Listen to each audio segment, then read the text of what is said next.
그러면 이제 저희가 진행을 하도록 하겠습니다. 네. 네. 일단은 정말 바쁘신데도 불구하고 이렇게 네, 한 자리에 또 이렇게 와주셔서 또 주말인데도 불구하고 와주셔서 굉장히 감사드리고요. 사실 저희가 유튜브도 지금 중계를 하고 있습니다. 그래서 유튜브 중계를 보시면 오히려 여기 계신 청중분들이나 또 아까 방금 이제 말씀드린 이제 허은철 교수님 그 같이 저희하고 이제 그 하는 것도 보실 수가 있으세요. 그래서 뭐 물론 그러니까 여기 패널분들은 좀 정신 없으시겠지만 그런 게 가능합니다. 그리고 이제 오늘 그 발표는 이제 4개의 발표가 준비되어 있고요.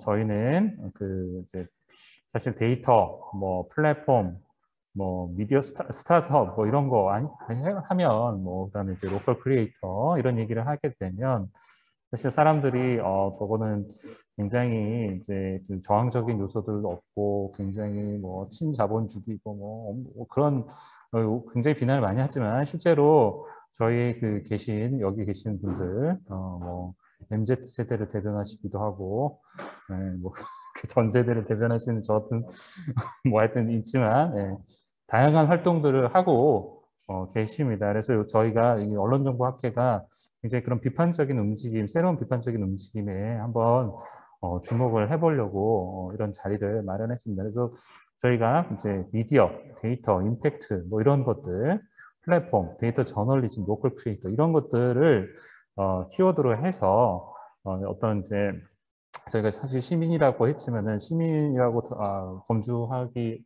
할 수 있는 그것도 사실 저는 넘는다고 보거든요. 그래서 그런 각각의 또 전체를 아우르는 어떤 그런 이제 움직임들을 말씀을 부탁드리고요.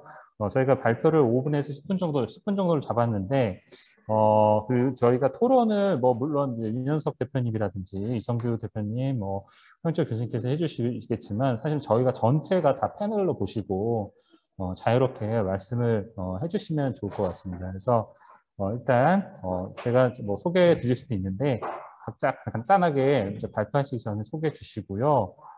저희 그 발표를 진행을 해주시면 좋을 것 같습니다. 그러면 첫 번째 발표로 이제 권호연 대표님께서 이제 발표 자료는 그 직접 띄워주셔도 좋을 것 같아요. 직접 넘기시면서 하셔도 좋을 것 같아요. 이거 지금 그 공유되죠? 다 공유 권한을 다 받으십니다. 공유 권한 다 되시. 네, 공유 권한 다 풀어주셨죠? 네. 네, 됐네요. 예. 네, 그럼 진행을 하도록 하겠습니다. 감사합니다. 네, 네. 지금 딱 39분이네요. 네, 제가 최대한 10분 안에 해보도록 하겠습니다. 네, 저는 권오현이고요. 오늘 소개해드리는 거는 코드 포 코리아인데, 기본적으로 제가 이제 뭐 월급을 받거나 운영하고 있는 조직은 사회적 협동조합 빠띠라는 곳인데요. 디지털 기술을 활용해서 어떻게 민주주의를 증진시킬 수 있을까? 이런 이제 거대한 목표를 갖고 있습니다만 사실은 쉽게 얘기하면 어떻게 더 디지털 기술을 통해서 더 안전하고 서로 신뢰할 만하고 또 서로 협력할 수 있는 그런 환경들을 만들 수 있을까? 그리고 그런 일들을 기술을 통해서 하고 싶은데 왜 그런 걸 하는 곳들은 참 많지 않을까? 이런 이제 문제의식을 가지고 협동조합을 만들어서 디지털 플랫폼도 운영하고 다양한 어떤 그 시민 참여 혹은 시민 협력 프로그램들도 운영하고 있습니다. 커뮤니티도 만들고 공론장도 하고 뭐 캠페인도 하고 최근에는 네, 구글하고도 뭐 공모전을 하고는 있습니다만 팩트체크넷 같은 팩트체크 작업들도 하고 있고요. 근데 이제 그런 걸 하다가 어쩌다가 이제 그리고 뭐 그전부터도 시민의 한 사람으로서 기술을 활용해서 동일하게 그 어떻게 이제 사회에 그러니까 공공에 기여하는 기술이면서 그 기술을 활용하는 시민들 이런 느낌의 활동들을 계속 비슷하게 뭐 이제 아만이 하고 있었는데 작년에 좀 저희들이 그냥 본격적으로 좀 커뮤니티를 만들어 보자 이렇게 시도된 얘기들 몇 가지 전해드리고 합니다. 그래서 좀 낯선 개념이시기는 할 텐데 시빅 해커라는 개념도 좀 낯서실 테고요. 시민 개발자라고 하는데 우리나라에서는 이제 시민 개발자로 가고요. 시민 개발자라고 좀 부드럽게 만들어서 얘기하기도 하고, 또 두 번째 낯선 개념이시죠. 디지털 시민 주권 뭐 이런 얘기들이 있는데, 이런 얘기들을 그냥 느끼실 수 있도록 좀 쭉 얘기 드리겠습니다. 짧게 말씀드리려고 노력할 텐데, 몇 가지 사례 위주로 말씀드릴게요. 작년에 마스크 다 기억하실 텐데요. 요번에 이제 백신 관련해서도 어느 병원이 백신이 남았어, 노쇼 백신 보여주는 거가 미처 나오기 전에 사람들이 그랬잖아요. 왜 마스크처럼 안 해? 뭐 이런 얘기한 것처럼 마스크 때 이제 각 지도에 어느 약국에 가면은 마스크 몇 개 남았어, 이거 보여주는 게 있었는데, 여기 이제 성규님도 계시고 등등 하지만 저희가 코로나 초기에 지도 관련된 확진자 지도 같은 것들을 시민들이 만들어서 시민들이 직접 볼 수 있도록 하는 작업들을 많이 했었습니다. 이제 이 일을 하는 사람들이 뭐 어느 회사 다니는 개발자도 있고, 뭐 아니면 진짜 이제 갓 코딩을 배운 사람들도 있고, 아니면 뭐 전혀 그런 거 모르는 사람들도 있고 한데, 어쨌든 각자 팀을 이루어서 이런 작업들을 하셨는데, 저희가 이제 이런 데이터들인 거죠. 사람들이 누가 어디에서 이제 어디로 이동했는데 뭐 위치는 어디고, 이런 데이터들을 만들어서 지도에 보여주는 작업들을 했었습니다. 근데 이제 작년에 저희가 보니까 코로나 이제 막 한참 심해지기 시작할 시점에 저 데이터들을 사람들이 어디서 그러다가 좀 만들고 있지라고 살펴봤는데, 데이터화되어 있지 않았습니다. 그래서 질병청 사이트에 가서 사람들이 개발자가 없는 곳은 매일매일 들어가서 이제 소위 말하는 마우스를 긁어다가 이제 엑셀로 옮기는 작업을 하고, 어떤 사람들은 프로그램을 짤 수 있으면 크롤을 만들어서 데이터 자동으로 긁어 오고 하는데, 이걸 또 각 팀마다 다 각자 하고 있었던 거죠. 아무튼 그런 상황을 봐서 이제 데이터를 좀 묶어서 달라라는 얘기들을 저희들이 이제 해서 결국 공공 데이터화된 마스크 앱까지 연결됐는데, 그래서 공공 데이터화돼서 일단 데이터들이 다 나오게 하는 작업들을 저희들이 했고요. 그래서 마스크 재고 알림 앱을 하기 위한 이런 이제 코로나 관련된 여러 공공 데이터들, 뭐 확진자 정보도 좋고, 뭐 이제 요양시설도 좋고, 여러 가지 정보들을 데이터화해서 공개해달라라는 얘기를 하는 시민들이 모여서 코로나19 공공데이터 공동대응을 만들어서 저희들이 정부에 제공을 요청했습니다. 근데 이제 그때 요청한 데이터의 제일 끝말이에 마스크 데이터가 있었어요. 그래서 그게 이제 제가 쭉쭉 그냥 넘기면서 말씀드리면은, 이게 저희가 썼던 제안서인데, 광화문 1번가에도 올리고, 그 전에 다른 이제 우리가 알고 있는 모든 정부 부처에 아는 사람들한테 다 뿌리고 막 했죠. 그래서 여기에 들어가 있는 이제 저희 제안서인데요. 제안 배경은 이렇고, 핵심 가치는 무엇이며, 뭐 요청 데이터 상세 설명은 이렇고, 데이터 작성은 이렇게 작성해 주세요, 이런 것들 쓰고, 실제 데이터 속성들을 또 다 적어서 보내드리고, 이 마지막에 이제 혹시라도 마스크 배포하실 계획이 있으시면, 정부가 마스크 배포할 계획이 있으면 그 데이터도 좀 정리해서 꼭 공개해달라라는 거를 보냈고, 엑셀로 실제 데이터셋을 예시로 만들어서 같이 첨부해서 보냈습니다. 왜 안 그러면 정부에서 이 무슨 말 하는 거야 이러면서 이제 거절할 가능성이 있기 때문에. 그래서 이런 제안서를 저희들이 작성했는데, 그때가 딱 2월 23일, 2월 24일 이때였어요. 그래서 이게 2주 아마 기억하실지 모르겠는데, 이때 2주에 마스크 대란이 발생합니다. 그래서 저희가 제안서를 보내는 거의 그때 시점에 마스크 대란이 발생하면서 정부에서 연락이 와서 진짜로 마스크 데이터를 공개하면 앱을 만들어 주시는 거냐고 물어보길래 네, 제가 만드는 건 아니고 그 데이터를 공개하시면 시민들이 앱을 만들어서 다양한 방식으로 주변에 있는 사람들한테 이제 지도처럼 공개를 할 텐데, 사실 지도에서 보여줬던 데이터도 시민들이 직접 막 만들어서 이제 수가공에서 만든 데이터였다고 말씀드렸잖아요. 그러니까 그런 게 아니라 정부가 공신력을 가지고 데이터셋을 제공하면 정부가 앱을 만드는 게 아니라 그 데이터를 활용해서 다양한 시민들이 직접 앱을 만들 거다 얘기를 해서 설명을 드렸죠. 그래서 이게 타임라인인데, 저희가 제안서를 1차 공동 대응을 만들고, 그러니까 이런 상황에서 시민들한테 데이터를 제공할 수 있도록, 정부가 제공할 수 있도록 데이터를 요청하는 공동 대응을 만들고, 거기에 제안서 내용 쓰고, 이런 코로나 상황에서 시민들과 같이 문제를 풀어야 됩니다라는 의미 설명하고, 데이터는 일관적이어야 되고, 어쩌고 이런 원칙 적고, 데이터셋에 예시 적고, 보낸 게 2월 29일이었는데, 제안서 3월 1일, 3월 2일, 3월 3일에 다시 강화문 1번까지 올려달라고 해서 올리고, 그 다음날 마스크 API를 개방하겠다라는 발표가 그 다음날 나옵니다. 그래서 이 사이에 저희 정부랑 얘기하고, 그러면 이제 API 개방하겠다고 계획은 나왔는데 만들어진 건 아니었어요. 그래서 그때부터 저희가 붙어서 API를 어떻게 만들어야 되고, API 테스트 같이 하고, 뭐, 이거를 신호등 방식으로 보여줄 거냐, 숫자를 보여줄 거냐, 뭐, 그 색깔 방식으로 보여준다면 앱을 만드는 사람들끼리 서로 색깔 다르면 사용자들 헷갈리지 않겠냐, 뭐 이런 거에 대해서 맞추고 하는 작업을 일단에 하고, 또 반대편에서는 이거 앱을 만드실 개발사들을 그 여러 개발 커뮤니티 돌아다니면서 같이 만들어 봅시다라고 제안을 했는데, 그게 3월 4, 5, 6에 진행이 됐고요. 그래서 한 200명 정도가 들어오셨고, 금요일 날, 토요일 날 거의 다 만들어집니다. 데이터랑 API랑 앱이. 되게 간단한 앱이었거든요. 그래서 정부가 되게 그 API 잘 만들어 주셔가지고, 그리고 같이 만드는 과정에 저희 피드백도 많이 드리고 해서 중학생도 많이 만들었고, 개발을 배운 친구들도 만들었어요. 그래서 와서 나 만들었는데 뭐 에러 납니다. 그러면 이제 막 고수들이 옆에서 가르쳐 주고 막 이게 한 3일 동안 일어났어요. 그냥 200명 정도가. 그래서 3월 8일에 개발 완료 거의 되고, 3월 8, 9일에 이제 약사회랑 협의하고 등등 해서 3월 10일 날 네, 다음 그 3월 11일부터 이 앱을 쓸 수 있습니다라고 정부 발표해서 거의 실제 개발은 일주일 만에 끝났고요.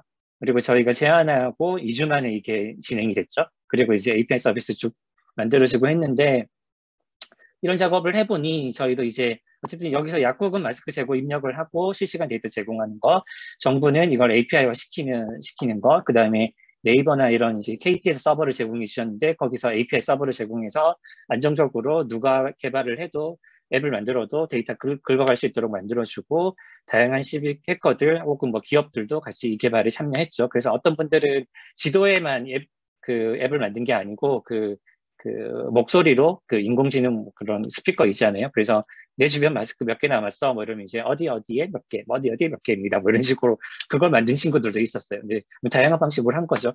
그래서 저희가 이제 이 작업을 하면서 많이 얘기한 게, 어쨌든 지금 팬데믹 상황에서도 그렇고 앞으로도 도대체 시민이 뭘 할 수 있느냐, 그리고 디지털 기술을 가지고 있는 시민들이 그냥 디지털 기술을 하면은 우리가 뭔가 배우고 뭐 활용하고 이런 측면만 생각하는데, 이런 중요한 시기뿐만 아니라 일상적으로도 뭔가 기술을 가지고 있는 시민들의 사회 문제를 같이 해결할 수 있는 장을 만드는 게 되게 중요하고, 그런 과정에 이런 정부가 만든 공공 데이터나 인프라들이 정말 중요한 역할을 한다, 이런 부분들을 저희들도 배웠고 정부도 많이 배웠던 것 같아요. 그래서 좀 안타깝지만, 뭐, 아무튼 이걸 계기로 디지털 뉴딜 이런 얘기들도 나오고 했다고 하더라고요. 그래서 좀 다른 방향으로 흘러가서 안타깝습니다만, 그래도 데이터나 시민 참여가 얼마나 중요한지 이런 얘기들을 할 수 있는 계기가 되었고, 네, 조금만 하나만 더 말씀드리면, 그 이후에 저희가 했던 프로젝트는 개인 안심번호 프로젝트를 또 개인 정보보호위원회랑 같이 진행을 했습니다. 그래서 요거는 많이 알려지지 않았는데,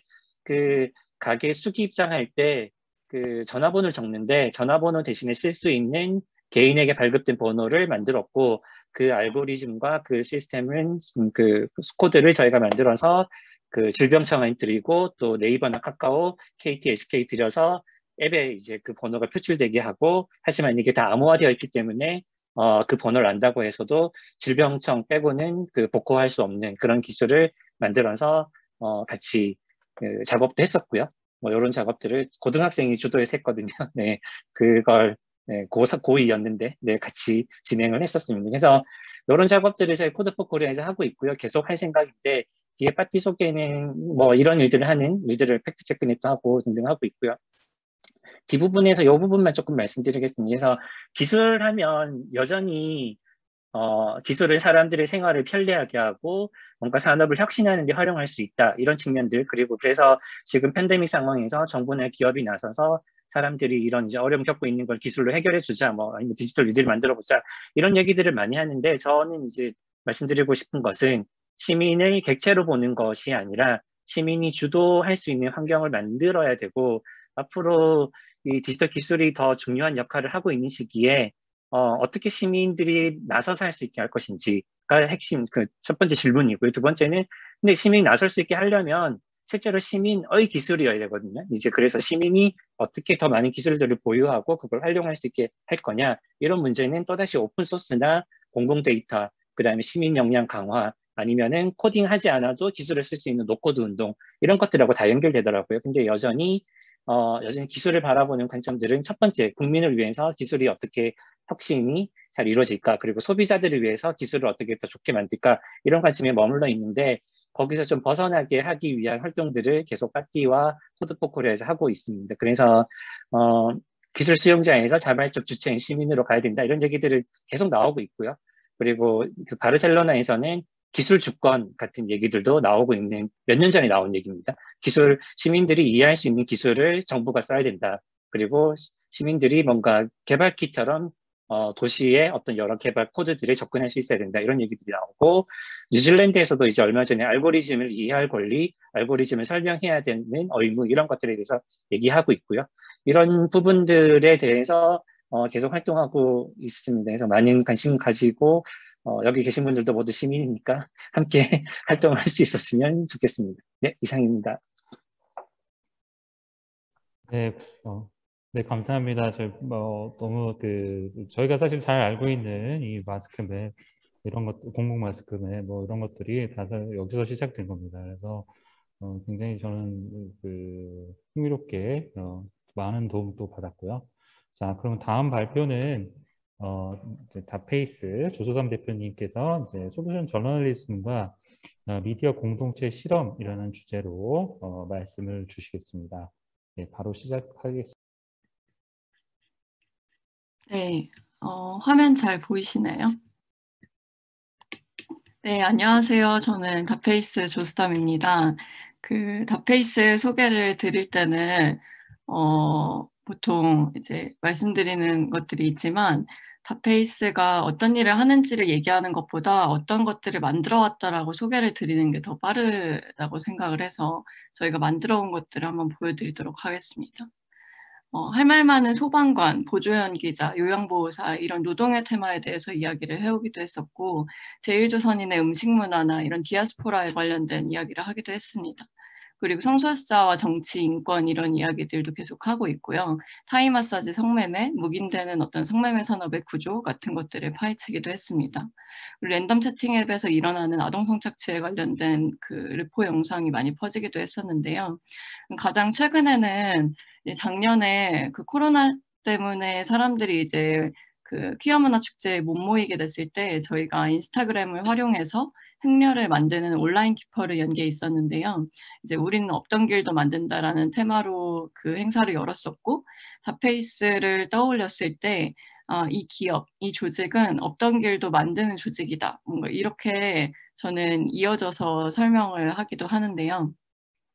다페이스는 우리가 살아갈 세상은 달라야 한다는 테마를 가지고 밀레니얼 세대들과 현실을 연결하는 일을 하고 있습니다. 저희의 주 활동 무대는 유튜브라고 보시면 되고요. 주로 영상 미디어를 활용해서 이야기를 해오고 있고 올해부터는 이제 사용하는 매체나 전달하는 방식들은 좀 다양해질 예정이라서 이제 글기사나 아니면 어떤 서비스의 영역에서도 다페이스를 만나보실 수 있습니다. 저희가 앞에서 여러 가지 테마들을 다루고 있다고 설명을 드렸는데 이 테마들의 공통점은 저희는 이런 거라고 생각을 하고 있어요. 그러니까 앞으로 살아갈 세상이 달라야 한다고 했을 때 우리는 무슨 문제에 주목해야 하는가? 저희는 그래서 되게 빠른 시의성이나 이런 것들에 집중하는 것이 아니라 지금 사회 구조의 한계가 분명히 드러나고 있는 지점들, 특히 기울어짐이 심한 지점들 을 저희가 정리하고 그걸 문제 제기해서 이제 어떤 부분에서는 변화의 과정을 같이 추적할 수 있게 하는 것까지를 목표로 하고 있습니다. 실제 현실에서 변화가 일어나는 것을 목표로 한다라고 했을 때 그래서 다페이스가 하는 일이 미디어로서 이야기를 전하는 거냐 아니면 너희 어떤 액티비즘 단체냐 혹은 시민단체가 할 것 같은 일들을 왜 너희가 하냐 이런 얘기들을 들으면서 약간 혼란을 드리는 조직이기도 한데요. 그게 저희가 다 하는 일입니다. 네. 그래서 저희가 해결하려는 문제라고 했을 때 무력감이나 연결감이라고 많이 이야기를 하는데 수많은 뉴스를 보고 수많은 소식들을 보고 하더라도 사람들이 결국에는 그래서 그게 나랑 무슨 상관이야? 라는 질문, 연결감에 대한 문제, 그리고 그게 문제인 건 알겠는데 내가 뭐 할 수 있어? 뭐 이런 종류의 무력감, 이런 것들이 저희는 현실의 이야기들을 외면하게 만드는 제일 큰 문제라고 생각을 하고 있거든요. 기자분들 입장에서는 항상 답답하다고 얘기를 하시는 것 같아요. 사람들은 내가 중요한 기사를 진짜 썼는데도 정말 안 봐. 뭐 예를 들어서 얼마 전에 만났던 기자님 같은 경우에는 본인이 진짜 체험형 기사로 학교 폭력에 관련된 거를 정말 깊게 다루는 르포 기사를 썼는데 그거는 안 보고 사람들이 졸음쉼터에 대한 요즘 졸음쉼터에서 사고가 많습니다. 주의하세요. 이렇게 해서 간단하게 낸 기사를 이제 한 60만 정도가 봤다는 거죠. 그런 거에서 이제 답답함을 호소하시기도 했는데, 근데 시청자 입장, 그 수용자 입장에서는 뭐가 문제야라고 해서 약간 되게 자극적인 어떤 제목이나 사건으로 머릿속에 기억에 남고, 근데 그 문제 어떻게 됐대? 라고 얘기했을 때 제대로 대답해주거나 연결해줄 수 있는 미디어들이 많이 없다라는 게 오히려 갈증 지점이라고 느끼고 있거든요. 그래서 닷페이스에서 오늘 소개해드릴 어떤 그 프로젝트는 저희가 생각할 때 이런 무력감이나 연결감의 테마를 어떻게 해결해 보려고 했는지 그 해결을 위해서 짜본 프로젝트를 소개해드릴 건데요.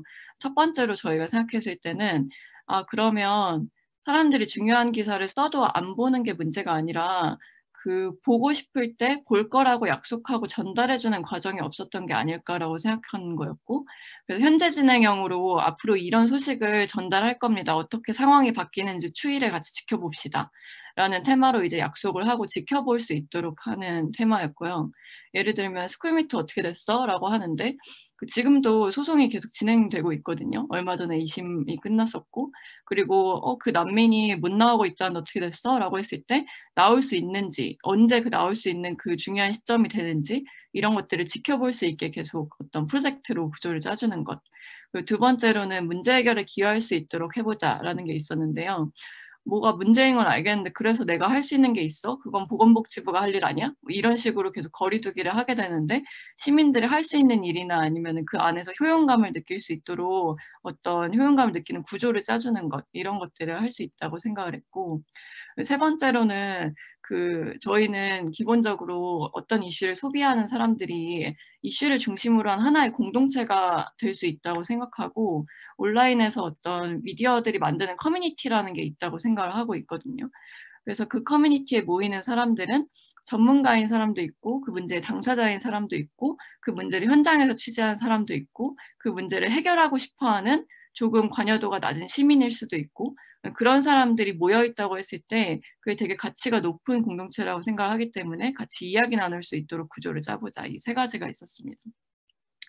비슷하게는 저희가 했던 사례에서 작년에는 그 N번방 관련된 취재를 하고 그 가해자들은 계속 스포트라이트를 받고 뭔가 이제 그 포토라인에 서가지고 주목을 받는데, 근데 피해자들의 회복에 주목해서 어떤 이야기를 하거나 그 시스템을 지원할 수 있는 게 없구나라는 거를 이제 취재 과정에서 알게 됐고, 그래서 이제 사람들한테 이런 그 피해자의 일상 회복을 위한 지원 시스템에 돈을 내시겠어요? 하고 그 이후에 그 3달 동안 팔로우업해서 이제 그 메시지를 전달드렸어요. 이게 어떤 식으로 일상의 변화가 있었다고 하고 피해자들은 실제로는 이렇게 느꼈고 이런 사례를 정부 부처에 전달을 했더니 이런 반응이 있었다. 이런 것들을 추가해서 전달을 했었고, 이때 총 후원액은 4천만 원 정도였고 후원자는 1,700명 정도 규모였습니다. 그리고 네, 이런 메시지를 보냈고요. 제일 최근에 했던 프로젝트는 저희도 이 구조를 만들어가면서 좀 테스트를 해보고 있는 중인데, 이제 지난 12월에 저희가 인천국제공항에 가서 이제 만나고 온 난민분이 있습니다. 그 난민 인정 신청자 그 접수를 했는데 거부당해서 공항에 거의 구금된 상태로 1년 2개월을 있다가 나와서 얼마 전에 막 방송사에서도 찾아가가지고 나오실 때 엄청 보도가 되고 했었는데요. 저희가 1차로는 문제 제기를 하러 그 현장에 갔었다가 이후에 후속 소식을 듣고 이분이 공항 밖으로 나올 때까지 하루하루 카운트하면서 이 상황을 지켜볼 사람들을 모아보자라는 기획을 하게 됐어요. 그래서 이 프로젝트에서 공항 밖으로 공항난민 A씨가 나올 때까지 함께 지켜보시겠습니까? 라고 했을 때 1200여 명의 그 시민분들이 같이 참여를 하기로 했고, 그러면 저희가 메일로 그때그때 이제 중요한 모먼트마다 이제 소식을 전해드리는 식으로 했었고요. 그리고 생존 비용을 모금해서 이제 그 공항 밖으로 나오셔서의 생존 비용을 이제 쓸 수 있게 됐습니다. 원래는 공항 안에서의 비용이었는데 그 중간에 갑자기 그 구금 해제 관련된 판결이 급박하게 나게 되면서 이제 공항 밖에서 쓰는 걸로 이제 후원금 목적이 달라지기도 했었어요. 주요 판결 소식을 현재 진행으로 받아보고 음성 모임에 참여하고 이런 구조로 그 프로젝트를 짰었는데요. 그래서 이제 하루하루 환승구역에서 며칠째라는 카운트가 되는 구조로 해서 그 페이지에서 사람들한테 이게 어떤 문제의식을 가지고 있는 그 프로젝트다라는 걸 알리고, 그리고 여기 보시면 제가 줌 화면이 혹시 가리는지 모르겠네요. 이 프로젝트는 현재 진행형인 고학난민 문제를 독자랑 함께 해결해 보려는 시도다. 앞으로 2개월간 이야기를 따라가 보려 한다라는 식으로 해가지고 이제 그 제안을 하고, 여기에 대해서 가치 제안 같은 경우에는 변화의 순간들을 함께 할 수 있다. 실제로 현실을 바꿀 수 있다. 이런 것들이었거든요. 그래서 사람들이 프로젝트에 입장하고 함께하는 식으로 계속 설계가 됐었습니다. 중간에 재밌었던 거는 저희도 그 예상하지 못했었는데 공항 밖으로 나올 때까지 그 중요한 판결이 원래는 저희가 이 프로젝트를 3월 31일에 스타트를 했었고 4월 중순이랑 말에 그 판결이 있을 거라고 생각을 했는데 그 구금에 관련된 판결이 있었습니다. 근데 이 공항에 이렇게 갇혀 있는 상태가 1년 2개월이나 먹을 것도 제대로 보장받지 못하고 잘 것도 없이 갇혀 있는 상태가 거의 구금에 가깝고 이건 인권 침해가 굉장히 심각한 상황이다라고 해서 그 판사가 엄청 빠르게 판결을 내면서 갑자기 이제 이 소식이 전달되게 된 거예요. 그래서 저희도 그 전날 저녁에 전달을 받고 공항에 바로 같이 가게 돼가지고 바로 구금 해제가 된 상황을 찍어오게 됐는데, 그래서 메일을 보시면 이게 저희가 찍은 사진이 아니라 뷰파인더를 찍은 사진이거든요. 너무 급해가지고 급박하게 막 찍어서 메일을 써서 보내고 했었는데 이 메일 자체에서 이제 응답이 100개 정도가 들어왔었는데 그 독자 반응이 되게 좋았던 게 저는 난민이라는 문제 자체가 저희가 다루는 수많은 소수자에 대한 이야기들 중에서도 가장 반응이 낮고 가장 찬반이 심한 문제였다고도 생각하거든요. 되게 많은 문제를 다루지만 이 정도로 공감대가 떨어지는 문제가 거의 없다라고 생각했는데, 근데 출근해서 읽다가 울 뻔했다. 뭔가 이런 것들이 공동으로 이뤄질 수 있구나. 기쁘고 뭉클하다. 그리고 관련된 사람들의 여러 가지 시각을 담아서 현장의 소식을 받을 수 있어서 좋다. 어떤 것을 기대하고 있다가 현실에서 실제로 그게 일어났다는 걸 보니 쾌감이 든다. 뭔가 이런 것들의 피드백들이 있었고 저희가 의도한 설계를 마치 아시는 것처럼 약간 긴박한 소식을 에피소드처럼 보면서 문제 해결 과정에 놓인 것 같은 기분이었던 게 굉장히 좋았다 이런 얘기를 해주셨습니다. 그리고 마지막으로는 음성 모임을 했었는데 저희가 이제 그 공동변호인단 분들이랑 같이 해가지고 독자들이랑 그 대화 모임을 했었고 이렇게 후기를 남겨주시기도 했었어요. 블로그에 직접 메모하고 필기하면서 보셨던 분이었는데 100분 정도가 참여 신청을 했고 사실 되게 열악한 시스템 환경에도 불구하고 거의 70분 정도가 1시간 반 동안 유지해가지고 들으셨거든요.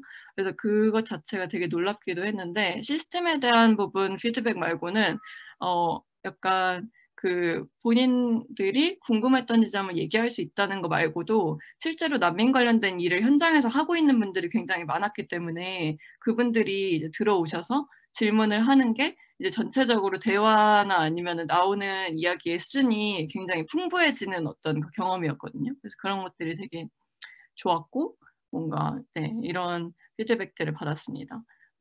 결론적으로는 사실 사람들이 돕거나 실천할 수 있는 경험을 주었다는 게 굉장히 유의미하게 느껴졌다라는 얘기들을 많이 했었고, 저희는 이런 구조의 프로젝트들을 항상 하고 싶었는데 어떤 부분에서는 저희가 영상 미디어라는 한계와 그리고 어떤 그 자원의 한계와 이런 것들로 계속 실험을 많이 못 해보고 있는 게 있었어요. 근데 이번에 이 공학난민 프로젝트를 약간 작은 세트라고 생각하면서 실험을 해봤을 때 어떻게 보면 그 예전에 탐사 저널리즘 혹은 뭐 솔루션 저널리즘 이렇게 불러왔던 것들이 그 해결하지 못했던 문제 중에 하나가 이 과정에 독자가 계속 연결되어 있게 하는 것이 아닐까라는 생각이 들었고, 그 전체 과정에서 독자들이 어떻게 연결돼 있게 할 수 있는가를 잘 설계했을 때 굉장히 그 뭔가 전달하는 방식 그리고 전달받는 독자가 느끼는 정보의 질, 경험의 질 자체도 달라질 수 있겠다는 생각을 하고 저희는 앞으로 계속 이런 것들을 만들어 나갈 예정입니다.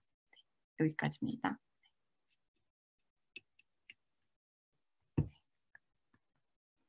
발표 너무 잘 들었습니다. 사실 뭐 어떤 뭐 여기서 그 닷베이스가 다루는 주제들이 사실은 기존 미디어에서는 잘 안 다루지만 사실 미디어 문화 연구나 이런 부분에서는 핵심 주제입니다. 그런데 이제 그런 부분들이 미디어 스타트업에서 뉴스미디어 스타트업에서 이렇게 직접 그 다루고 있을 뿐만 아니라 또 참여 가지고 얼마나 이렇게 고민을 하고 다양한 시도들을 실현하고 있는지 이런 것들을 저희가 사실 연구자들이 좀 함께 공유를 했으면 좋겠다고 다는 생각이 듭니다. 네. 그러면 다음 이제 발표는 김민성 펠로우님 저기 구글에서 제가 사실 데이터 저널리즘 수업에 구글 뭐 그 뿐만 아니라 한국경제 뉴스랩에 하셨던 것까지 제 교보제로 쓰고 있는 그 교보제를 만들어 주시는 분인데요.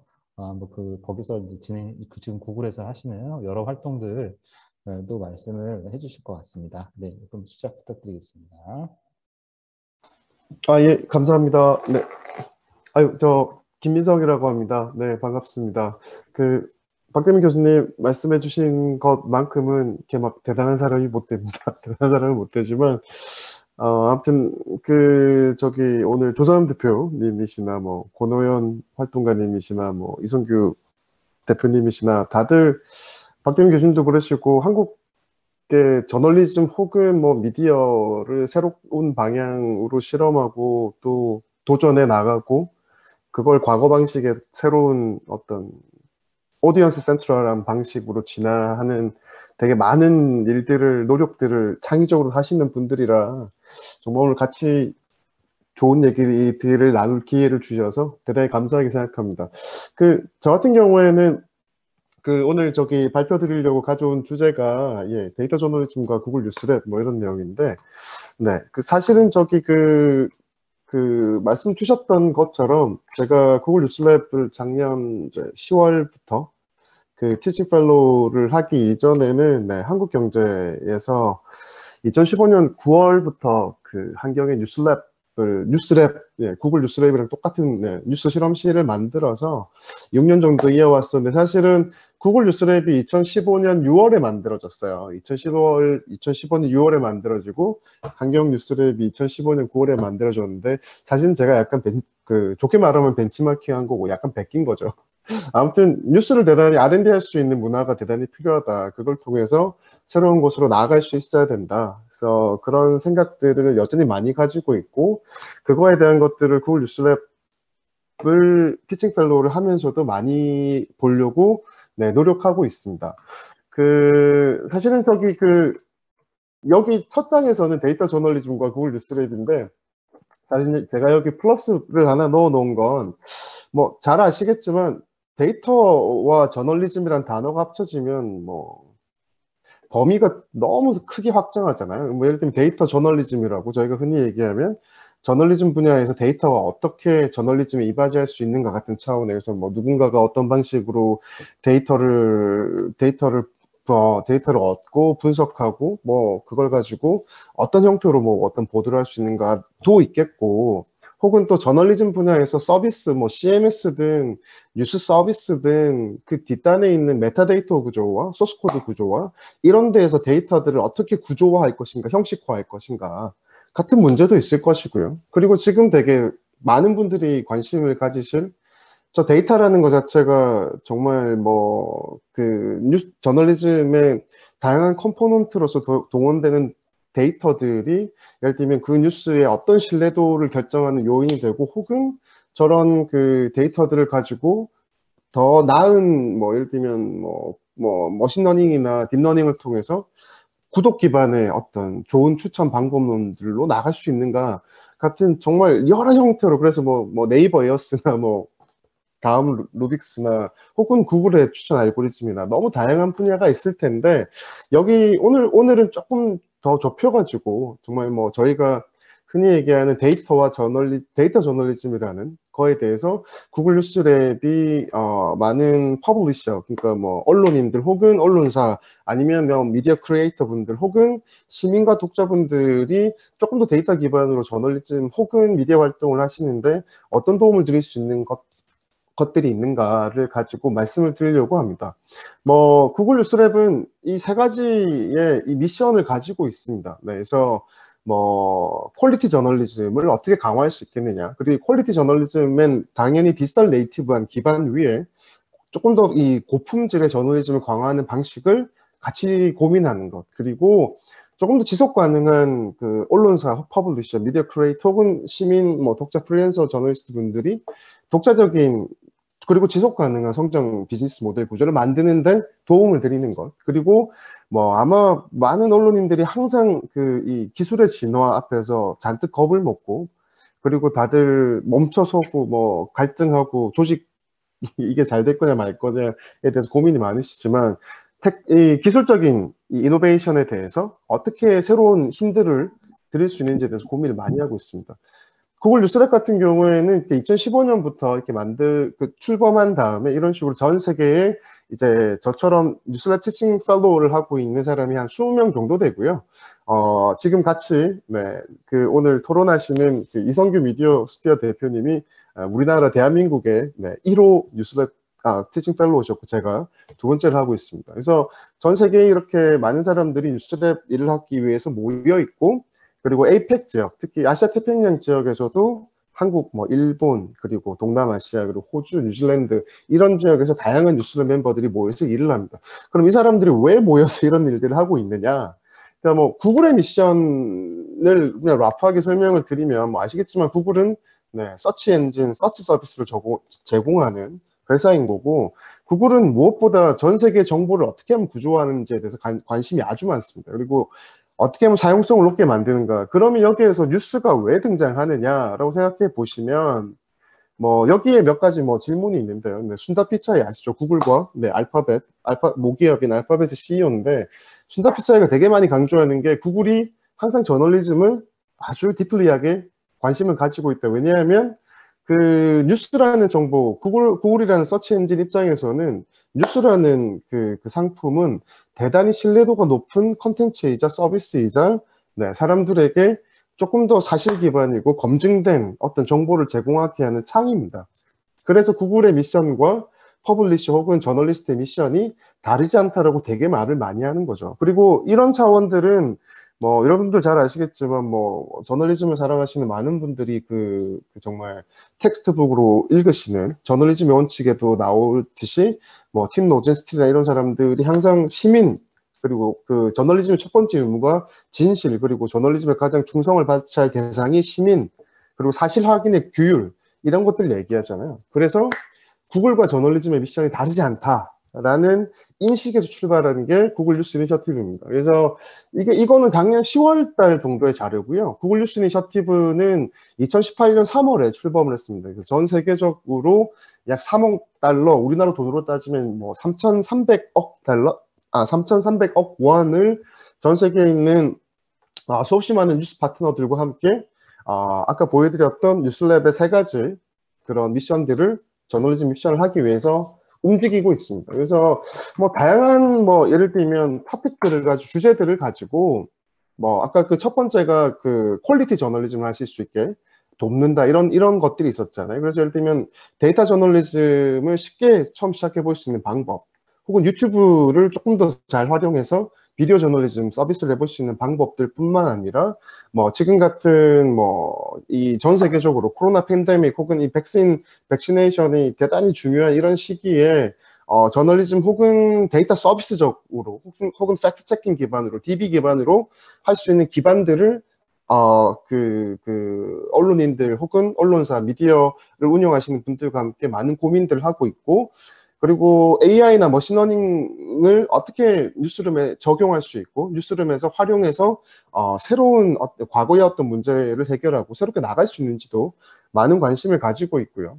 권혜원 대표님, 권혜원 활동가님께서도 계속 강조하셨지만, 구글 뉴스랩도 데이터와 관련된 부분에서 허위 정보를 어떻게 검증해낼 수 있느냐, 가려낼 수 있느냐, 시민과 독자의 이런 그 사실 검증 리터러시를 높이기 위해서 베리피케이션, 즉 사실 확인 어떻게 하면 이걸 할 수 있는지에 대한 시민 독자분들에게 리터러시를 높이는 일들을 많이 하고 있습니다. 해오고 있고요.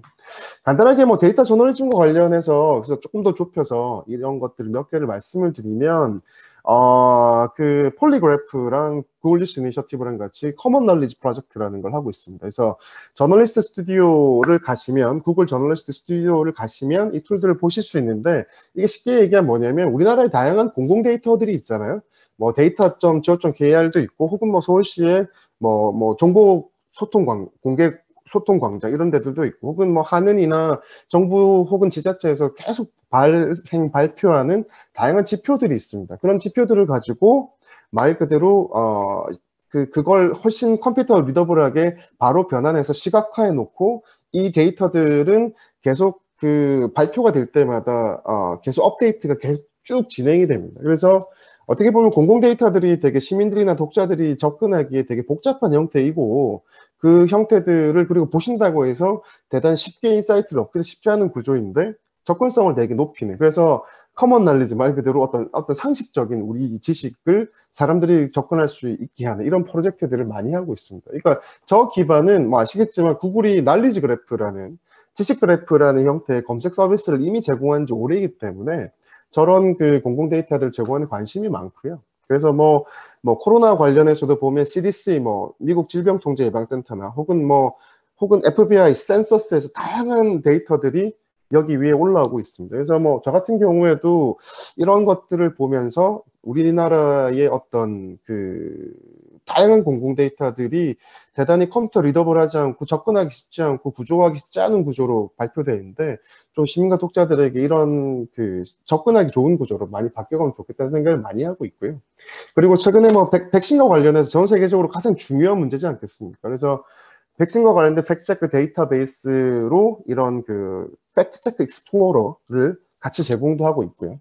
올 초에는 허위 정보, 그러니까 백신 관련된 허위 정보를 어떻게 대응해야 되느냐에 관련해서 한국 지역, 에이펙 산하에 있는 한국 지역에서도 다양한 그 언론사 혹은 프리랜서 저널리스트 혹은 뭐 방역학자 혹은 의학자, 의사들 뭐 이런 되게 전문가 집단들과 함께 백신과 관련 정보, 허위 정보를 어떻게 하면 디벙킹, 대응할 수 있느냐, 검증해낼 수 있느냐, 그리고 더 알릴 수 있느냐 같은 것들을 진행해 오고 있습니다. 그래서 구글 트렌드 뒤에 다시 한번 보여드리겠지만 구글 트렌드에서도 코로나 바이러스 서치 트렌드를 따로 제공하고 있어요. 말 그대로 코로나 바이러스와 관련된 트렌드가 대단히 중요한 내용들이기 때문에 이 내용들을 가지고 원하시는 분들이 데이터를 조금 더 경향성을 쉽게 발견하시고 그리고 경향성 변화에서 새로운 인사이트 혹은 주의할 점들을 발견하실 수 있게 돕고 있습니다.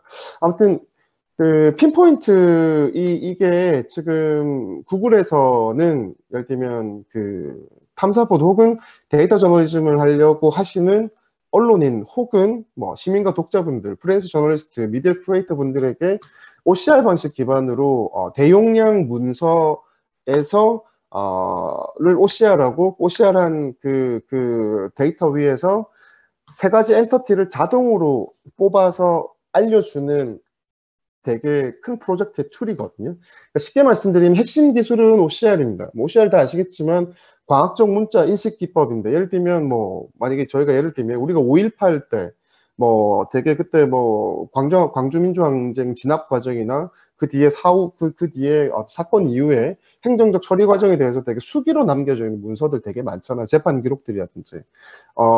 그 핀포인트가 그런 핸드라이팅들을 OCR 컴퓨터 리더블하게 읽어냅니다.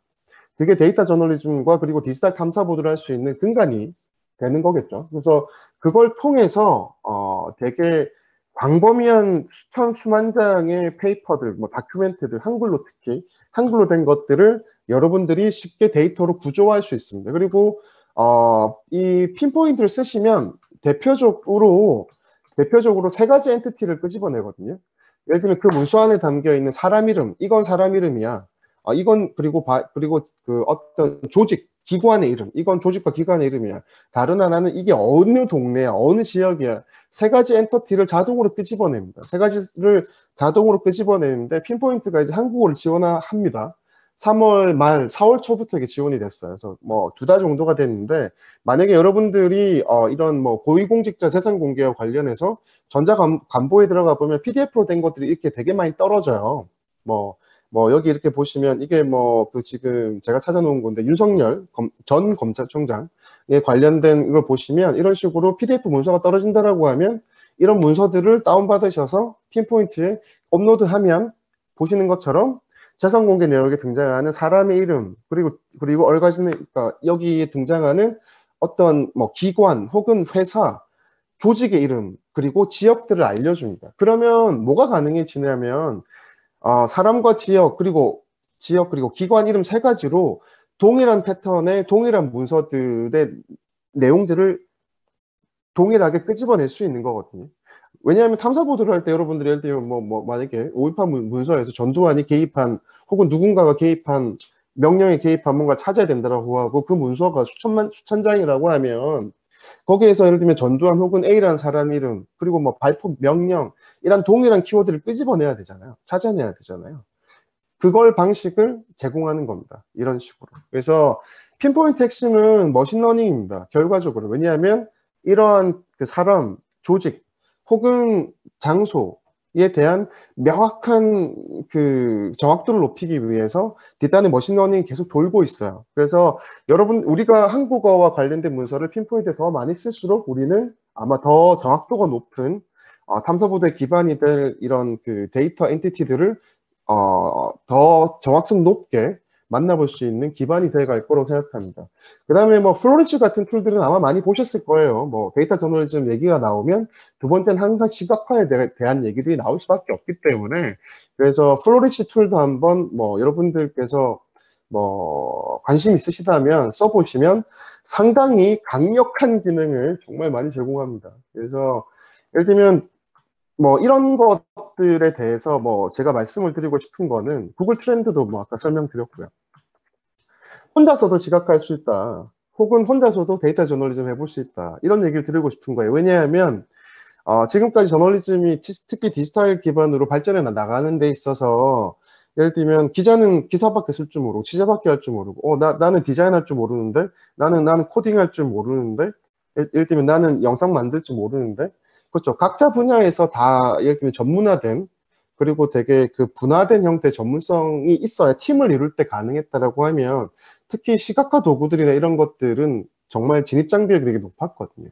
지금 혼자서도 해볼 수 있는 그래서 셀프 비주얼라이제이션을 하시든 셀프 스토리텔링을 하시든 셀프 데이터 인베스티게이션을 하시든 해보실 수 있는 어떤 방법적 툴과 기술적인 지원이 보편화되고 있고 구글 뉴스랩이 그런 일들을 많이 해가고 있는 겁니다. 결론적으로는 뭐 이미 전 세계에서는 더 이상 뭐 A 언론사, A 신문사, B 방송국에 소속된 정직원 저널리스트 말고 프리랜서 저널리스트들이 정말 많습니다. 뭐 뉴스레터 서비스 혹은 뭐 팟캐스트, 유튜브 위에 정말 쟁쟁한 프리랜서 저널리스트들이 독자 기반으로 살아가고 계시죠. 그래서 구글 뉴스랩도 올해의 하나의 화두로 대한민국의 프리랜서 저널리스트들의 역할이 확대할 거다라는 얘기들을 많이 드리고 있습니다. 화두를 던지고 있고요. 그런 분들을 위한 디지털 툴 그리고 팁들을 많이 알려드리고 있습니다. 그리고 뭐 구글 어스나 지도 기반의 이런 지오 스토리텔링, 새롭게 스토리텔링을 할 수 있는 방식들에 대해서도 많이 말씀을 드리는데 마지막으로 드리고 싶은 말씀은 이게 실험의 시작들은 늘 이런 새로운 디지털 저널리즘을 만들어내려는 일종의 상상력이고, 그런 것들을 계속 실험 기반으로 도전하고 시도하면서 조금씩 앞으로 나가는 거라고 생각하거든요. 그래서 여기 뭐 언론 정보학회 이 세미나에 또 뭐 아마 미래의 언론인 혹은 저널리스트 혹은 프리랜서 저널리스트 미디어 미디어 크리에이터 혹은 미디어 산업을 꿈꾸시는 많은 분들이 계실 테지만, 좀 우리가 가진 상상력을 좀 현실로 만들 수 있는 방법들, 그리고 그게 현실이 될 수 있는 어떤 길들, 그 어떤 노력을 해야 되는지, 그리고 우리 구성원들과 어떻게 협업하고 제안하고 어제와는 조금이라도 다른 결과물을 만들어내기 위해서 우리는 어떤 노력들, 실험들을 좀 많이 해야 되는지를 고민하시는 이런 언론정보학회 시간이 되셨으면 좋겠습니다. 네, 이상입니다. 감사합니다.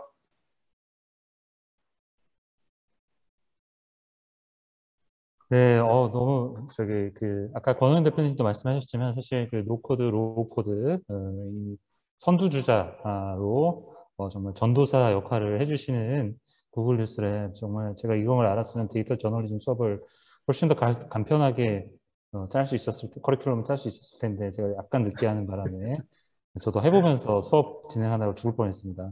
하지만 다음 학기부터는 굉장히 이제 덕분에 편하게 그 수업 강의도 해주시고 좋을 것 같습니다.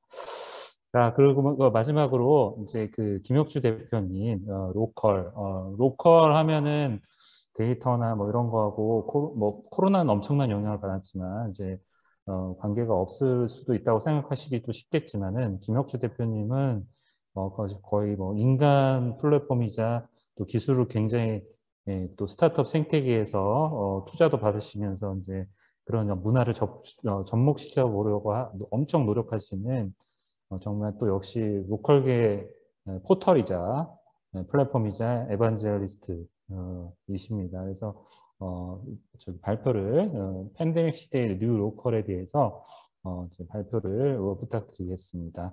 저희가 그리고 잠깐 말씀드리면 저희가 원래 50분까지지만 제가 저희 총회가 6시까지 있긴 합니다. 근데 6시부터 시작합니다. 근데 살짝 뭐 넘기는 한이더라도 일단 토론이 혹시 진행돼야 되면 진행하도록 하겠습니다. 전 죽었습니다 이제.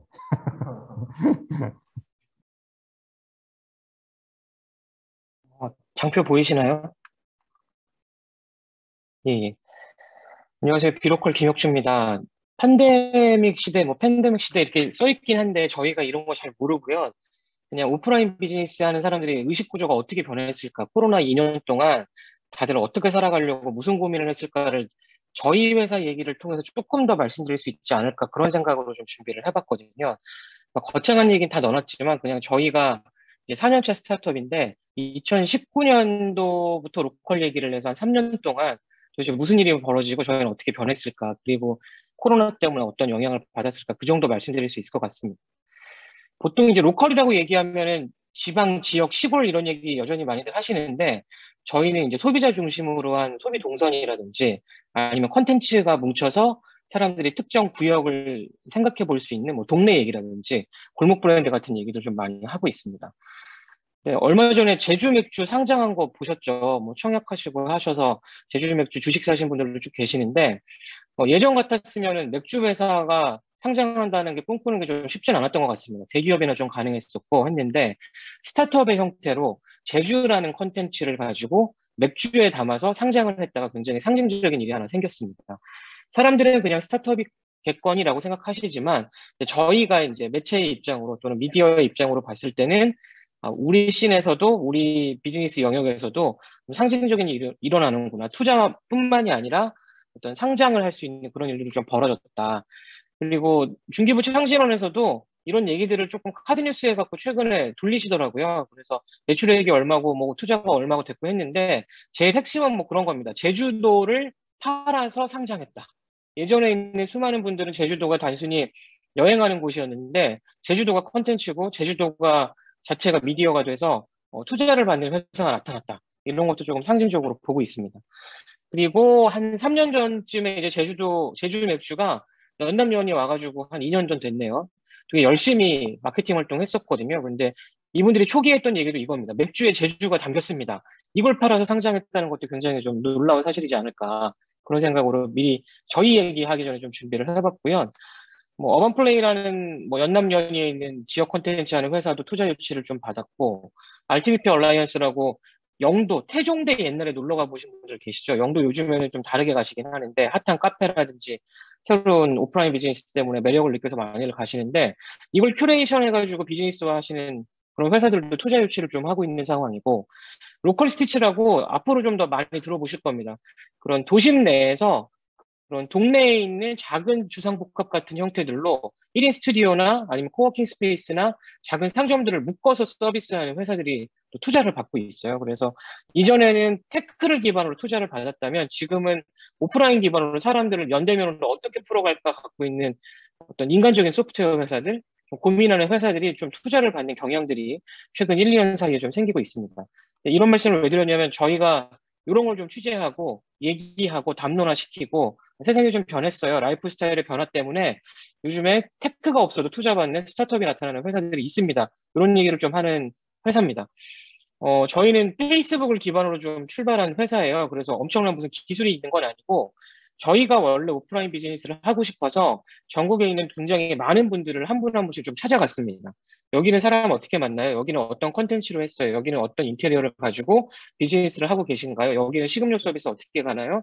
데이터 하기 좀 어렵고 분류하기 어려운, 그냥 흔히 말하면 체득화된 각 매장을 서비스하는 분들, 각 회사가 만들어가는 독특함들을 그냥 모아보는 저는 약간 덕후였거든요.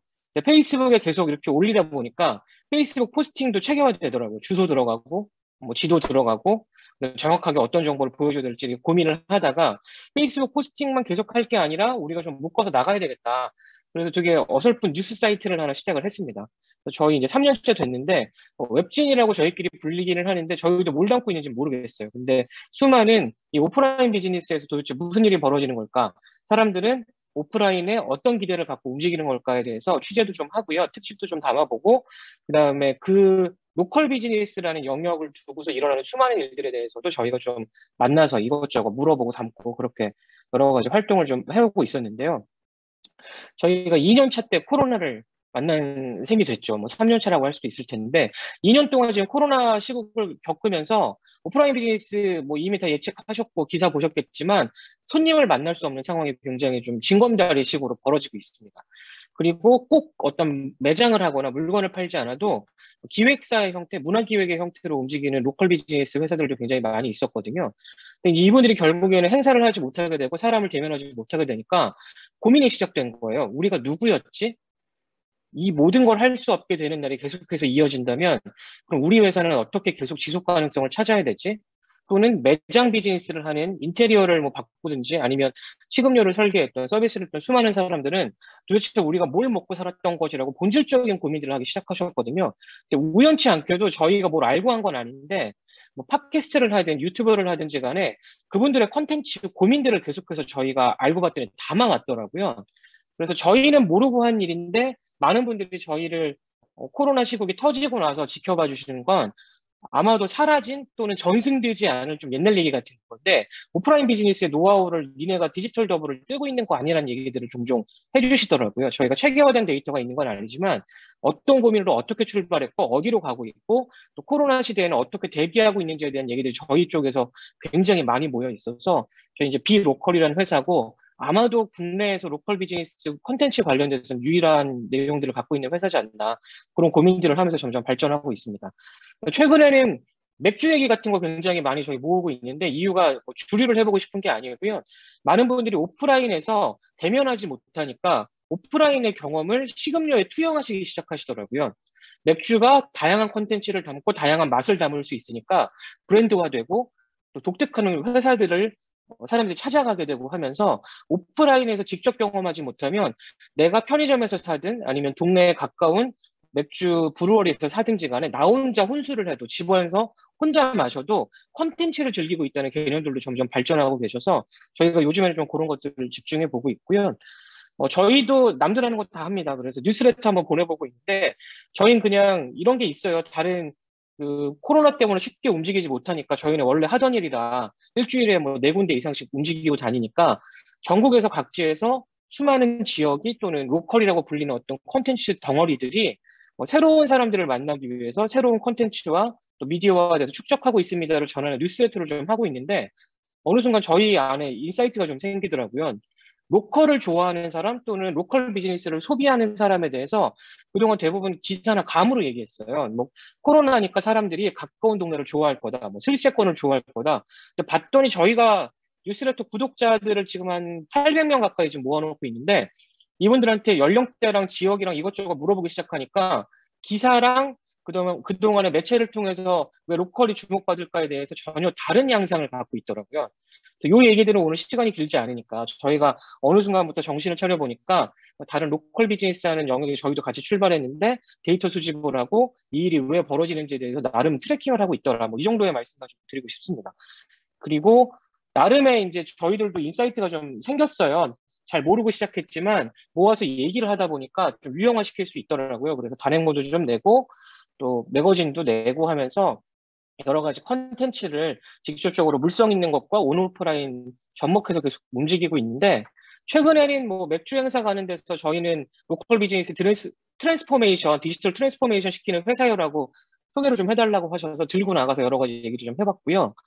그다음에 재미있는 건 지역색이 좀 강해지고 있기도 합니다. 제가 로컬이 꼭 시골 지역은 아니라고 잠깐 말씀드리긴 했는데 지역 브랜드가 예전에는 캐릭터 만들고 동상 세우고 하다 여러 가지 그런 일들이 좀 벌어지긴 했었는데 최근엔 컨텐츠화 됐어요. 사람들이 지역에 직접 가지 못하니까 우리 지역의 핵심 컨텐츠가 어떤 건데 이걸 통해서 제품화 시키는 것들에 대한 고민들이 조금 더 구체적으로 나와 있기도 하고요.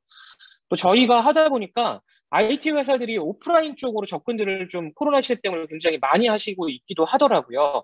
어떤 접점을 만들어서 고객들이 유입돼서 온라인으로 갈까에 대한 고민들을 하시다가 저희를 일종의 영업조직이나 전국에 있는 로컬을 제일 많이 이해하고 있는 팀이라고 생각하셔서 저희랑 손잡고 뭐 OTA 플랫폼이라든지 다양한 IT 스타트업들이 저희랑 함께 온오프라인 비즈니스 믹스해서 같이 움직이는 일들로 좀 더 발전을 하고 있습니다. 그리고 뭐 여행도 요즘에는 이제 랜선 투어 같은 것들을 많이 하시잖아요. 그래서 전국에 있는 뭐 그런 랜선 투어 할 수 있는 컨텐츠도 저희가 묶어서 같이 제공해드리기 있기도 하고요. 특히나 이제 와디즈 같은 경우는 그 어쨌든 펀딩 하실 수 있는 분들이 계속해서 늘어나야 움직일 수 있는 플랫폼 회사라서 수많은 크리에이터들을 저희가 온오프라인 비즈니스 사이에서 묶어서 제공해드릴 역할들도 하고 또 브랜드 만들어가는 사람들이 로컬에서 새로운 브랜드 요소를 고민하고 있으니까 코로나 시대에 우리를 온라인에 알리려면 브랜딩이 확실히 돼야 된다. 이 고민들이 있으시더라고요. 그래서 이것들도 묶어서 브랜드 회사랑 같이 진행하기도 하고요. 그래서 처음에는 이제 제 얼굴 달고 수염 달고 머리 삐죽한 캐릭터로 시작한 회사가 지금은 저희도 코로나 시대를 겪어가면서 나름 체계화됐습니다. 그래서 갑자기 삼지창 같은 그 숫자, 영문 2를 세 줄로 바꿨는데 저희가 고민해 본 건 이런 거였어요. 우리가 로컬을 연결하고 있었구나.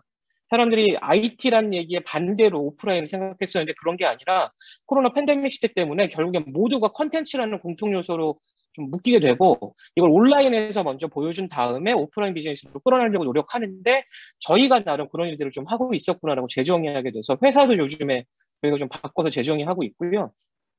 그래서 아까 말씀드렸던 저희 B2로 시작하는 로컬이 되자라고 시작했던 회사인데 지금은 온라인과 오프라인 사이에서 컨텐츠를 통해서 온오프 믹스하고 있는 뭐 엑셀러레이터 또는 브랜딩 회사 이런 거에 좀 인프라 회사에 가까워지고 있습니다. 그러니까 시간이 길지 않아서 뒤에 준비한 얘기는 오늘 다 못할 것 같기는 한데 저희가 그래서 이제 마지막 얘기 한번 해보려고요. 단순하게 뭐 오프라인 비즈니스, 특이한 인생을 살아가는 사람들, 아니면 코로나 팬데믹 시대에 오프라인 비즈니스는 어떻게 될까 정도의 콘텐츠를 모으던 회사가 코로나 2년 차가 되니까요. 저희도 데이터를 수집하고 있다는 걸 생각하게 됐고, 온라인과 오프라인 사이에 껴있는 회사라는 정체성을 재정의하게 되다 보니까 저희도 어떤 저희 표현이긴 한데요. 기술이 딱히 있진 않지만 오프라인 컨텐츠를 가지고 면대면하는 스타트업들 투자 받으니까 스타트업 미디어로 저희가 좀 새롭게 변신하려고 준비를 하고 있고 또 로컬이라는 로컬 컨텐츠를 좋아하시는 분들 또 지역 내에서 도대체 어떤 일이 벌어질까를 저희 데이터 수집을 좀 해서 가공하거나 또는 뭐 체계화시켜서 그 다음 단계로 가고 싶다는 생각이 좀 들어가지고요. 새로운 웹사이트 플랫폼 좀 준비를 하고 있습니다. 좀 정리하자면 저희는 로컬 크리에이터, 지역에서 새로움을 만드는 회사로 출발을 했지만 현재는 오프라인의 미래가 어디 있을까?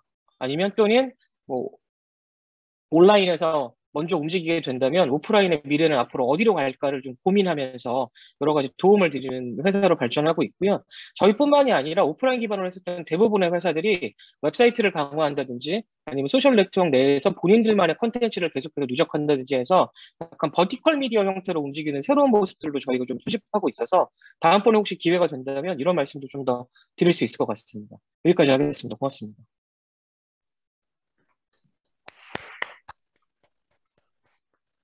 네, 김혁식 대표님 굉장히 방대한 발표 자료를 준비하셨는데 제가 시간을 충분히 못 드려서 너무 죄송하고요. 한번 보시면 굉장히 흥미로운 내용들이 많을 겁니다. 사실 이제 공론장 뭐 예를 들어서 뭐 지금 미디어 스피어도 있지만 이제 하버마스가 말한 공공장의 구조 변동 책 보면은 커피하우스가 나오지 않습니까? 그다음에 이피 톰슨의 뭐 영국 노동자들이 뭐 알고 보면 감성 공론장이 중요했고 거기서 그 공론장이 펍이고 맥주였지 않습니까? 그런 거 생각해 보면 과연 로컬에서 MZ 세대의 커피하우스는 누가 만들고 있을 것인가? 그다음에 로컬의 감성 공론장은 도대체 어디에 있을까? 이런 것들을 한번 사실 저는 그런 생각이 뭐 아직까지는 뭐 이렇게 일어나지진 않았지만 살펴볼 필요가 있다. 그리고 그런 것들을 연결을 해주는 역할을 이제 사실은 비로컬이 좀 해주시고 계시기 때문에 이제 오늘 기폭제가 돼서 여기 계신 분들이 이렇게 연결이 또 되면 로컬이라든지 또 새로운 온오프라인이라든지 또 개발과 콘텐츠라든지 이런 것들이 다 플랫폼과 이제 그런 것들이 연결이 되지 않을까 이런 생각이 듭니다. 지금 이제 토론으로 넘어갈게요. 그러니까 일단은 준비하신 그 토론자분들께서 계시기 때문에 이제 준비하신 내용이 계시기 때문에 있으시기 때문에 그 부분은 이제 하겠습니다. 일단 이성규 대표님께서 먼저 해주시고요. 순서는 그 다음에 이제 허인철 교수님께서 해주시고 그 다음에 윤영석 대표님이 진행하는 걸로. 지금 윤영석 대표님이 현장에 오셨어요. 지금 다른 일정이 계신데 갑자기 또 그걸 또 마다하시고 또 오셔가지고 너무 오늘 감사드립니다. 그래서 그런 식으로 진행을 하도록 하겠습니다. 한 5분 정도 그냥 해주시면은 5분씩 해주시면 될 것 같습니다. 네, 먼저 이성규님. 네, 하필 제가 먼저네요. 슬픕니다. 그냥 저는 토론이라기보다 질문으로 좀 이해를 좀 해주셨으면 좋겠어요. 전 뭐 기왕 여기에 뭐 권호연 대표님도 계시고 뭐 조선 대표님도 계시고 뭐 그리고 혁주 대표님도 그렇고 뭐 김성 뭐 펠로우도 그렇고 어쩌면 이때 한번 토론을 참 해보고 싶었던 주제가 한국에서는 생각보다 좀 덜 조명받는 거지만 실제로 미국에서는 트럼프 시대에 엄청나게 많이 논문을 쏟아내게 만들었던 그 질문이 저는 저널리즘과 액티비즘의 경계 혹은 어느 것도의 어떤 철학의 문제 뭐 이런 것들 전 이 문제라고 생각을 해요. 저는 이제 오늘 한번 건네보고 싶은 주제는 거기서 그거야 뭐 이제 좀 너무 서서라도 실제로 우리가 만약에 저널리즘이라고 얘기하든 아니면 액티비즘이라고 얘기하든 오늘 주제와 관련한 키워드를 딴다면 어떤 시민적 실천이라는 관점, 그것의 효과라는 측면에서 이 둘의 경계가 예를 들면 구분되는 것이 좋을까 아니면 오히려 통합되는 것이 좋을까에 대한 문제인 것 같아요.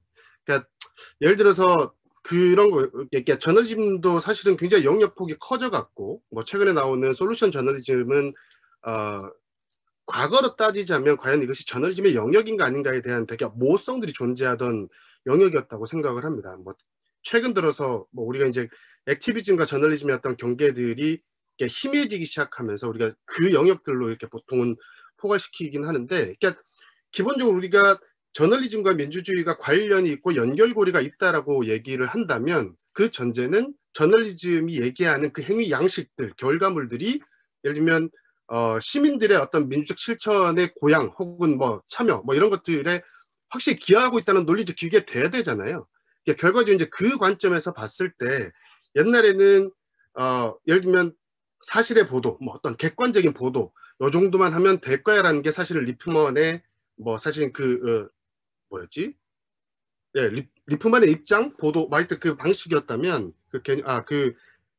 아니다. 예. 아마 자기 지배력 개념이었던 것 같아요. 그러니까 리프만이 그 얘기를 했던 것 같고 로즈스테이 같은 경우에는 그보다 조금 더 들어가서 실용적 진실을 내놓자라는 것. 뭐 이게 이제 신문과 방송에서 예전에 기고 때 내놨던 거. 이게 실용적 진실이라면 말 그대로 대안까지를 제시를 하자. 저널리즘 대안까지 제시를 해서 실제로 따라올 수 있게끔 행위할 수 있게끔까지는 가야 된다라는 게 톰 로젠스틸의 자치민주주의 개념이었었는데, 사실 이게 과거만 따졌으면 이게 저널리즘의 영역인가라고 했을 때는 어쩌면 행동주의 영역, 이게 액티비즘의 영역에 좀 가까웠다라고 생각을 하거든요. 이제 여기 한 발짝 더 나가면 완전한 액티비즘이라고 얘기하는 것들은 우리가 보통 아예 시위 자체를 조직화하고 시민에 참여하고 혹은 예를 들면 캠페이너가 돼서 실제로 이렇게 이 집단 행동을 함께 만들어가는 과정. 그러니까 이런 것들을 이렇게 오거나이징하는 모든 것들이 아예 이제 이 액티비즘까지 나가는 것이라고 생각을 하는데, 뭐 사실 우리 관점에서 예를 들면 미국만 하더라도 뭐 팀보그 같은 데도 이제는 어떤 그 기자가 시위에 가는 거에 대해서 편집장이나 이쪽은 우리는 거기에 대해서 결정하지 않는다, 말하지 않는다. 그러니까 왜냐면 거기에 대한 윤리 규정이 없다라고 하면서 사실상 그거를 이렇게 뭐라 해야 될까요? 이렇게 용인해주는 문화라면, 전도 이렇게 레거시지만 그래도 신뢰를 그대로 베이스로 깔고 있는 NPR 같은 경우는 오히려 그것이 이렇게 NPR이나 버즈피드 같은 데도 마찬가지잖아요. 이렇게 시위에 나가서 시위에서 행위하는 것들에 대해서 그것이 오히려 저널리스트들의 자기 직무를 수행하는데 방해가 되고 오히려 그 역의 효과들을 일으킨다고 해서 사실은 이 윤리 이렇게 강령 속에서 못하게 하는 상황인데, 돌아가서 저의 질문은 뭐 하여튼 보시기에 그 액티비즘이든 여하튼 뭐 저널리즘이든 궁극적으로 이 공동체에서 민주적 실천들이 더 많이 일어나도록 하는데 기여하고자 하는 것들을 예를 들면 저널리즘은 좀 더 정보적 영역에 가깝게 돕고 뭐 예를 들면 액티비즘은 조금 더 행위적 영역에 가까이 돕는다라고 했을 때 실제로 이 두 개가 역할 구분을 해가지고 둘이 파트너십으로 함께 할 때가 효과가 좋을지, 아니면은 이거를 한 조직에 그냥 통합해가지고 그냥 쭉 예를 들면 저널리즘과 액티비즘의 경계를 무너뜨리고 들어가서 하는 것이 실제로 민주적 실천적 효과가 훨씬 더 높을지, 아마 이건 제 생각에는 이제 직접 경험하신 분들이 아마 저는 뭐 조삼 대표님하고 뭐 원현님 쪽에 훨씬 더 가깝지 않을까라는 생각이 좀 들어서 그 측면에서 실천적 이 시민들의 어떤 민주적 실천적인 효과라는 측면에서 조금 더 넓은 의미의 어떤 효과라는 측면에서 어느 쪽이 좀 더 효과가 높다고 생각을 하시는지 한번 의견을 좀 나누고 싶은 마음입니다. 네. 네, 저희가 시간 이제 관계상 다 일단 토론을 듣고요. 그 다음에 이제 말씀을 한번 나눠보겠습니다. 네. 예, 안녕하세요. 예, 이야기할까요? 예, 부산대학교 허윤철입니다. 그냥 얘기하면 되나요? 오늘날 뉴스가 어떻게? 잠시만요. 오늘날 잠시만요. 뉴스. 네. 지금 조금 있다가 발표 토론을 다 끝내고 그러니까 세 분의 토론 끝나고 나서 이제 얘기를 하는 걸로 그렇게 진행하겠습니다. 시간이 좀 없어서. 예, 아주 간단하게 말씀드리겠습니다. 일단 발표 너무 잘 들었고요. 제가 최근에 이제 구술사 연구에 참여할 기회가 있어서 좀 50대 후반, 60대 초반 분들을 인터뷰를 많이 하고 다녔거든요. 근데 보니까 이거 뭐 익히 알고 있는 거지만 그 한 세대 안에서도 이 미디어 이용이라는 게 엄청나게 빠르게 변했다라는 것을 이걸 정리를 하면서 재확인을 하는 계기가 됐습니다. 정말 혼선이 약간. 좀 말씀 중이셨나요? 그런 느낌이었죠. 네, 다시 말씀해 주시죠. 이야기 계속 이어서 하겠습니다. 이거는 뭐 한국 언론사 교과서에도 나오는 이야기이긴 한데 모 교수님의 조부가 이제 경북 문경 분이셨는데 60년대 후반에 라디오를 처음 보시고 한시를 이제 남겨놓으셨어요. 그래서 이런 귀신 같은 그러니까 물건이나 세상에서 일어난 일을 이렇게 즉각 알려주는 이게 귀신이 아니고 무엇이냐 이런 식의 한시를 남겨놓으셔가지고 그거를 이제 한국 저희가 자리를 잠깐 바꾸겠습니다. 그냥 이야기하면 되는 거죠. 누구 이걸 들고 계속 계속 이야기 이어서 하겠습니다. 그래서 그게 이제 60년대 후반에 이제 경북 농촌의 일반적인 상황이었고, 그리고 그 신문방송학 교수님이신데 80년대 초반에 대학원 생활하실 때 농촌에 있는 그 본인의 집에 전화를 하시려면 마을 이장께 전화를 했었대요. 그래서 마을 이장께서 누구 집 아들 좀 전화가 왔으니까 이제 간단한 용건과 함께 전달을 해주시거나 아니면 전화를 바꿔주시거나 실제로 하셨다고 하시더라고요. 그게 이제 80년대 초반에 대학원 다니시던 그 커뮤니케이션 전공하시는 교수님의 일환데, 지금은 이렇게 광주와 서울 혹은 이제 전국에서 동시에 회의를 할 정도니까 굉장히 세상이 많이 바뀐 거죠. 근데 이제 흥미로운 거는 뉴스의 형식하고 내용은 정말 안 변한 것 같아요. 70년대, 80년대나 그 조선일보의 형식이나 지금 보는 기사의 형식이 크게 어색하고 달라지고 이런 건 없거든요. 그래서 미디어라는 것은 오늘날 지금 20, 30대가 5, 60대가 됐을 때는 어떻게 변했을지 상상하기도 힘들 만큼 빠르게 변하는데, 뉴스라는 것은 본질적으로 좀 잘 안 변하는 것 같아요. 뭔가 이제 본질적으로 변하지 않는 무엇인가가 있다고 보이고, 일단은 기본적으로 뉴스가 하는 일이라는 것이 이제 안 변한 거죠. 뉴스가 하는 일이라는 거는 아까 조소담 대표님께서 이제 이슈라는 것이 공동체를 만든다고 말씀을 잘 해주셨지만, 그 뉴스라는 것 자체가 실제로 상상의 공동체에서 일어나는 일을 전달해, 이 뒤에서 제 메아리가 들려가지고 상당히 어수선하긴 한데 계속 이야기를 이어나가겠습니다. 그래서 무슨 이야기를 하다가 빨리 하겠습니다. 그러니까 뉴스라는 것은 결국은 공동체에서 상상의 공동체에서 일어나는 일을 전달해주는 역할을 하는 것이고, 그렇기 때문에 저는 이제 뉴스의 위기를 함께 봐야 된다고 생각하거든요. 그러니까 공동체의 위기가 따로 있는 거 아니, 뉴스의 위기가 따로 있는 것이 아니고, 공동체 위기가 따로 있는 것이 아니고, 그것이 이제 연동되어서 함께 움직인다라고 이제 생각을 많이 합니다. 근데 뉴스의 위기나 이제 기회에 대해서는 많은 분들이 저보다 훨씬 이제 면밀하게 잘 들여다보고 계시고 거기에 정확하게 진단을 하시고 계시기 때문에 제가 이제 이야기를 좀 생략하기로 하고, 공동체 위기와 관련해서는 짧게 말씀을 드리겠습니다. 공동체 위기 이야기할 때 갈등 이야기를 많이 하는데, 근데 사실 이제 갈등이 많은 것이 문제가 아니라 갈등을 피할 곳이 너무 많은 게 문제인 것 같아요. 그러니까 지금은 결국 이제 톨레랑스라는 게 견디는 건데, 인내하는 건데, 그럴 필요 없이 그냥 갈등을 피하기만 하면 돼요. 무슨 갈등에 직면하면 이제 피할 공간이 이제 너무 많다는 것이죠. 그래서 그걸 이제 제가 책에서는 마찰 제로 사회라는 표현을 좀 빌려다 써가지고, 오늘날 사회라는 것은 이제 갈등 사회가 아니라 마찰 제로 사회에 가깝다라는 말씀을 많이 들었거든요. 그런 점에서 보면은 그 조소담 대표님이 하시는 그 솔루션 저널리즘이라는 것이 약간 회의적인 시각도 있긴 하지만 기본적으로 이제 합의 지향적이고, 공동체의 미래에 대해 가지고 우리가 함께 볼 부분에 대해 가지고 조금 이제 고민할 수 있는 지점들을 잘 이제 견인해 주시는 것 같아요. 그런 점에서 굉장히 앞으로 약간 기대하는 바가 크고 이제 좋은 이제 그러니까 모델을 좀 추구하고 계신다라고 생각을 합니다. 예. 예.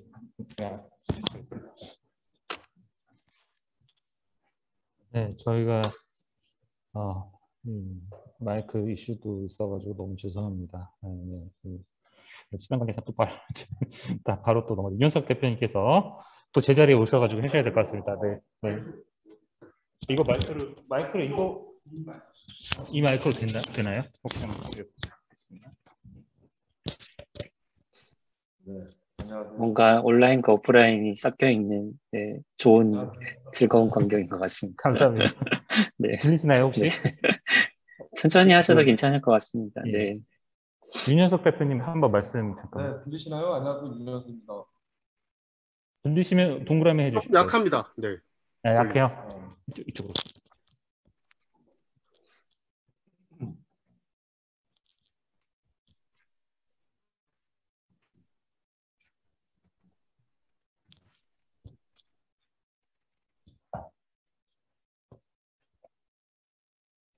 네, 안녕하세요. 윤현석입니다.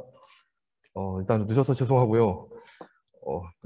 일정이 좀 시간이 좀 겹치는 게 있어가지고 하다가 결국은 이곳으로 달려왔습니다. 네. 다행히 이제 상의만 나와서 정말 다행인 것 같고요.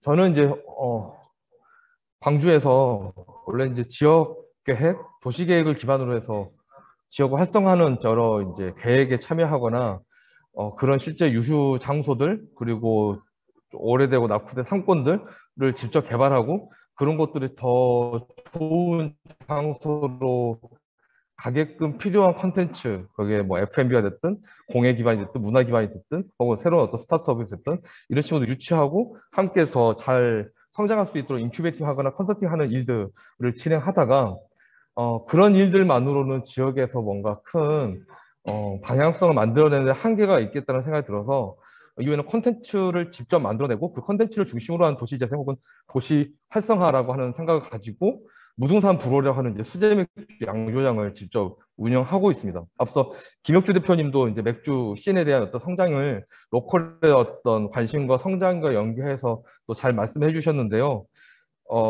실은 로컬에 대한 관심이 이렇게 증폭됐다 혹은 이렇게 많아졌다라고 하는 시기는 결국은 이제 SNS의 좀 이런 활성화가 주 요인이었다라고 생각합니다. 수도권과 지방이라고 불리면서 이렇게 뭔가 이분법적으로 생각했던 이런 방식의 인식을 많은 사람들이 직접 새로운 어떤 장소, 또 새로운 어떤 경험, 그런 또 미지의 어떤 장소에 대한 기대감 이런 것들이 SNS로 공유됐던 것 같고 자연스럽게 SNS가 하나의 어떤 미디어 같은 역할들을 해내가면서 그 SNS에서 사람들이 전달해주는 로컬의 정보라든가 이런 일들이 상당히 이제 신뢰감들을 가지게 되었던 것 같습니다.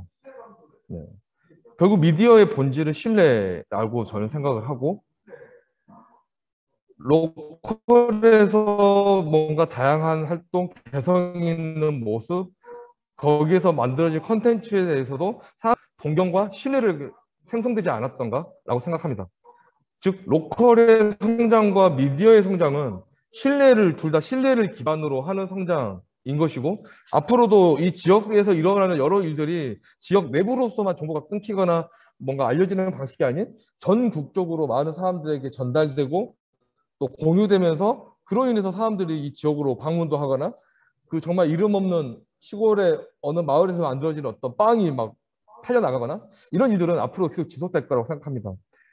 그렇기 때문에 로컬에 대한 관심이 분명히 더 많아졌고 로컬을 활용해서 비즈니스를 만들거나 로컬과 연계해서 뭔가 일들을 만드는 사람들도 많아진 것도 맞습니다. 실은 로컬에서 저는 10년째 창업을 하고 일을 만들고 있으면서 오히려 로컬이 이런 식으로 소비되는 것에 대한 위기감이라든가 불안감도 가지고 있습니다. 그것이 지금처럼 로컬 이야기하는 것이 과연 바람직한 것인가? 그리고 그 로컬을 가지고 일을 만드는 사람들의 역할이 진짜 진정성과 신뢰도를 주는 것인가? 라고 생각이 들어서 이 측면에서 이제 김혁주 대표님에게 조금 질문을 좀 드리고 싶은 게 앞서 김혁주 대표님이 미디어의 역할들을 만드시면서 수많은 로컬의 씬에 활동하시는 분들도 만나셨고 또 취재도 하시면서 여러 많은 분들에게 소개를 해주시는 것은 정말 대단한 일인 것 같습니다. 그런데 이제 플랫폼을 앞으로 만드신다고 하시니까 그런데 기본적으로 플랫폼을 많은 어떤 신뢰를 할 수 있는 좋은 그 컨텐츠를 올리는 것도 중요하겠지만 그 플랫폼을 이용하는 사람들이 없다면 예를 들어 구독자 수, 방문자 수가 현저히 낮다면 그거 플랫폼으로 기능할 수 있을까? 그렇다면 그 플랫폼은 실제로 미디어로서 신뢰를 주는 것인가? 그러면 그 플랫폼은 이후에 지속 가능한과 자생력을 가질 수 있는 것인가? 그러면 로컬에서 일하거나 뭔가 일을 만드는 사람들이 그 플랫폼을 통해서 뭔가 알려지는 것을 통해 굉장히 큰 어떤 성과라고 생각할 수 있는 것인가 이런 의문점이 들어서 이후에 그 로컬 중심으로 한 미디어 플랫폼 혹은 어떤 플랫폼인지 아직은 모르겠지만 로컬을 기반으로 한 플랫폼 그것을 어떤 이제 개념으로 앞으로 가게 되면 좋을지 그런 말씀을 한번 듣고 보고 싶습니다. 네, 이상 마치겠습니다. 감사합니다.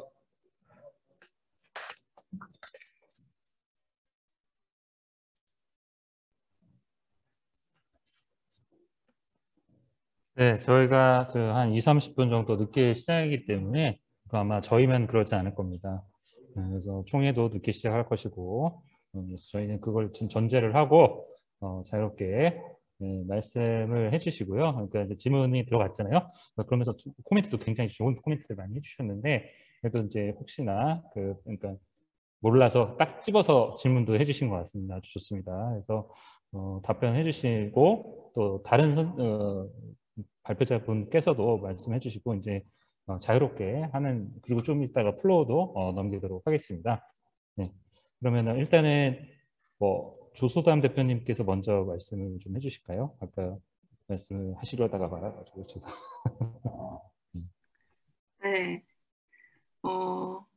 저는 아까 성규님이 얘기해 주실 때 여러 학자들 이름이 나와서 약간 당황하긴 했는데요. 무슨 말인지. 하지만 그 중에 기억나는 것은 실용적 진실이라는 단어가 기억이 나는데, 그 저널리즘이랑 액티비즘의 사이에서 어떻게 정체성을 잡고 우리는 무엇까지를 할 것인가에 대한 얘기들을 다페이스 내부에서 워크숍을 통해서든 평소에 어떤 기획을 하면서든 굉장히 많이 나누게 되거든요. 근데 그런 부분에서 확실히 갈등 지점이 있는 게 맞는 것 같아요. 갈등 지점이 있다라고 했을 때는, 그러니까 액티비즘이라는 게 뭐지? 라고 했을 때 어떤 어떤 행동을 바로 제안을 한다는 것과 이 행동이 필요한지 분석하고 실제로 이걸 비판적으로 보고 사람들한테 해설을 해준다는 것은 결론적으로는 행동을 제안하는 게 될 수도 있지만 둘이 사실 좀 반대되는 성격을 가진 행동이잖아요. 그래서 그것에 대해서 저희도 고민을 한 지점들이 있는데, 예를 들어서 실용적 진실이라는 단어를 들었을 때 어렴풋이 제가 생각했을 때는 그런 느낌이었거든요. 저희가 간호사 라이프 같은 프로젝트를 할 때 어떤 식으로 접근을 하냐면, 그러면 대체 태움이라는 게 어떻게 해야 해결될 수 있지? 라고 질문을 하면서 간호사가 되기 전인 간호대학생, 그리고 간호사 1년에서 3년 차, 3년에서 5년 차, 그리고 10년 이상 간호사를 한 사람들의 각각의 입장을 들어봤을 때 그러면은 뭐가 구조적인 문제지? 라고 했을 때 각자가 다 정의하는 문제들이 달랐거든요.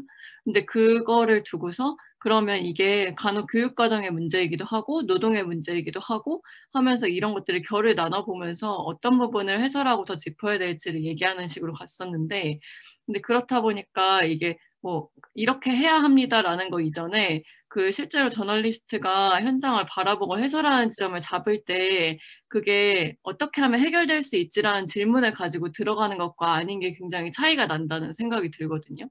그렇게 접근을 할 때는 예를 들어서 N번방 관련된 것도 간호사의 태움만큼이나 굉장히 어떤 사건 자체의 자극적인 면이 크고, 그리고 그냥 현상만 중계하듯이 얘기를 할 수 있음에도 불구하고 기본적으로 이런 사안들을 다페이스에서 다루게 된다고 하면 저희가 접근하는 스탠스가 그러면 이거 뭐가 지금 비어있는 문제지, 뭐가 해결돼야 되지라는 문제 정의를 먼저 하고 가면서 거기에서 어떤 부분이 어떤 공백이라는 걸 짚는 게 우리의 역할이다라는 역할 정의를 하게 되는 것 같아요. 그래서 콘텐츠를 다루는 어떤 태도의 측면에서 솔루션이라는 것이 있을 수 있다는 게 첫 번째라고 생각하고, 그리고 두 번째로는 뭔가 행동을 제안한다 안 한다의 영역이 있는데, 그 부분이 되게 조심스럽다고 생각했던 게 저희가 작년에는 직접 후원을 해서 전달을 하거나 이런 후원 체계를 만들거나 이런 것들도 시도를 했었고, 올해 같은 경우에는 지켜보기라는 테마를 가져오면서 사안을 지켜보고 사람들이 관여할 수 있는 어떤 연결성을 계속 만들어내는 것에 더 집중해서 프로젝트를 진행했었거든요. 근데 그게 액션을 바로 제안하는 것과 그리고 액션 제안 이전에 이 이슈에 관여되는 사람들을 계속 많이 만들어내고, 그리고 이 사람들이 언제든 뭔가 할 마음이 들면 할 수 있게 해주는 환경을 만드는 것 차이에 있다고 생각을 하는데, 후자가 훨씬 중요하다고 생각을 했어요. 다페이스가 꼭 그러면 그걸 해야 되냐, 후원 체계 같은 거를 해야 되냐라고 했을 때 그런 것은 오히려 현장에 있는 한사선 같은 잘 하고 있는 파트너들을 찾아서 파트너들이랑 필요할 때 지금 이런 변화가 필요한데 사람들의 어떤 주목 자원도 필요하고 실제적인 자원도 필요하다라는 얘기를 더 알리는 수준에서의 연결자가 될 수 있는 것 같거든요. 직접적인 어떤 액션을 제안하는 거 이전에 그런 뭔가 해설이나 이 이슈에 계속 연결되어 있는 방식 자체를 설계하는 뭔가 그 구조를 설계하는 사람으로서 그 저널리즘이 혹은 저널리스트가 있을 수 있지 않나 그런 생각을 하고 있습니다. 저도 한 말씀 드려도 될까요? 네. 그 성규님의 질문은 그 참 늘상 흥미로워서 많은 생각을 하게 되는데, 저는 예를 들면 오늘 저희가 같이 모여 있는 뭐 예를 들면 뭐 오연님, 소단님, 성규님, 그리고 또 이혁주 대표님, 김혁주 대표님의 특징이라 공통점이라고 하면 더 가까이 다가가고 있는 사람이라고 저는 정의하고 싶어요. 독자들 혹은 소비자들 혹은 무언가를 필요로 하는 사람들. 그래서 실제로 그 사람들이 내가 내 살에, 내 피부에 그들의 서로 공기가 닿게 하는 역할을 하고 싶어 하는 사람들. 그래서 그들이, 아, 내가 버려져 있지 않구나. 내가 방치되고 있지 않구나. 로컬이라고 해서, 혹은 되게 하이퍼하고 마이크로하다고 해서 배제되어 있지 않구나 같은 경험을 컨텐츠 혹은 서비스 혹은 방법론으로 구하기 위해서 대단히 노력하시는 분들이라고 생각해요. 무슨 말씀을 드리고 싶냐면, 저는 저널리즘과 액티비즘이 같이 갈 건가 나뉘어질 것인가에 대해서는 저는 같이 갈 거라고 믿는 사람입니다. 왜냐하면 저널리즘이라는, 예를 들면 저널리즘이 좋은 저널리즘과 나쁜 저널리즘이 있을 거라 생각지는 않아요. 저널리즘이라고 하면 분명히 시민과 사회와 독자가 좋은 판단을 하는 데 도움이 되는 것이겠죠. 아까 말씀드렸던 것처럼 되게 왜 저널리즘의 기본 원칙에 나오는 말처럼 저널리즘은 시민들에게 반드시 비판 혹은 토론의 장을 제공해야 된다라고, 포럼을 제공해야 된다고 얘기하잖아요. 그럼 그 포럼에서 결국 얘기할 게 우리 사회와 우리 커뮤니티와 우리 지역이 바뀌어 나가려면 어떻게 해야 되느냐를 서로 토론하게 될 때, 그럼 우리가 어떤 활동을 펼쳐야 되지라는 단계로 반드시 진입하게 되어 있기 때문에, 그래서 저희가 예를 들면 솔루션 저널리즘이라는 논의를 많이 하게 된 거죠. 그리고 어차피 대안과 해결책을 가는 길이니까. 근데 이전 독자분들이 그 솔루션, 예를 들면 디지털적인 방식의 해결책이시든 아니면 현실 공간에서 오프라인에서 예를 들면 뭐 데모를 하시든 아니면 뭐 1인 시위를 하시든 다양한 방법이 될 수는 있겠지만 그 방법에 같이 참여하기를 더 바라실 것 같아요. 저널리즘을 행하는 사람들이. 왜냐하면 같이 고민하고 해결해야 될 동반자 관계처럼이라고 느꼈을 테니까. 그러니까 반대로 얘기하면 매스미디어 시대가 계속 오면서 저는 그러니까 90력처럼 안에 매스가 있고 그 90력들 때문에 독자들이 다 바깥으로 튀어나가 버렸다고 생각하거든요. 근데 다시 그 90력 안에 독자들이 자리 잡기 시작하면 저널리스트가 계속 다가가야 될 테니까. 그러니까 제가 예를 들면 저널리즘과 액티비즘이 예를 들면 올 초에 미국 의사당을 난입한 형태를 하는 액티비즘이 그게 되게 큰 문제였던 건 그 자체가 예를 들면 바이든이 절차적인 정당성과 법적인 아무런 그 문제 없이 당선을 확정짓는 자리에 폭력을 행사하러 들어갔던 거였잖아요.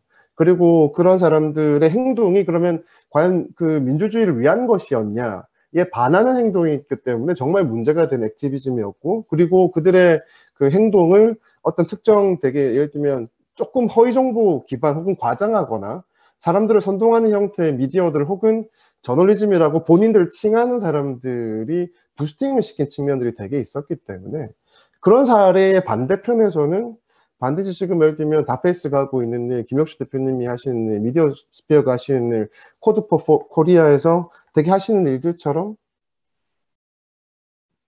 되게 많은 것들을 공유 기반에서 서로 나누고 새로운 대안을 찾는 거에서는 한 덩어리가 유대감 혹은 하나가 되고 싶어하는 독자들의 니즈가 분명히 커질 거기 때문에 저는 분리하기 쉽지 않을 거라고 봅니다. 점점. 네네. 이상입니다. 네,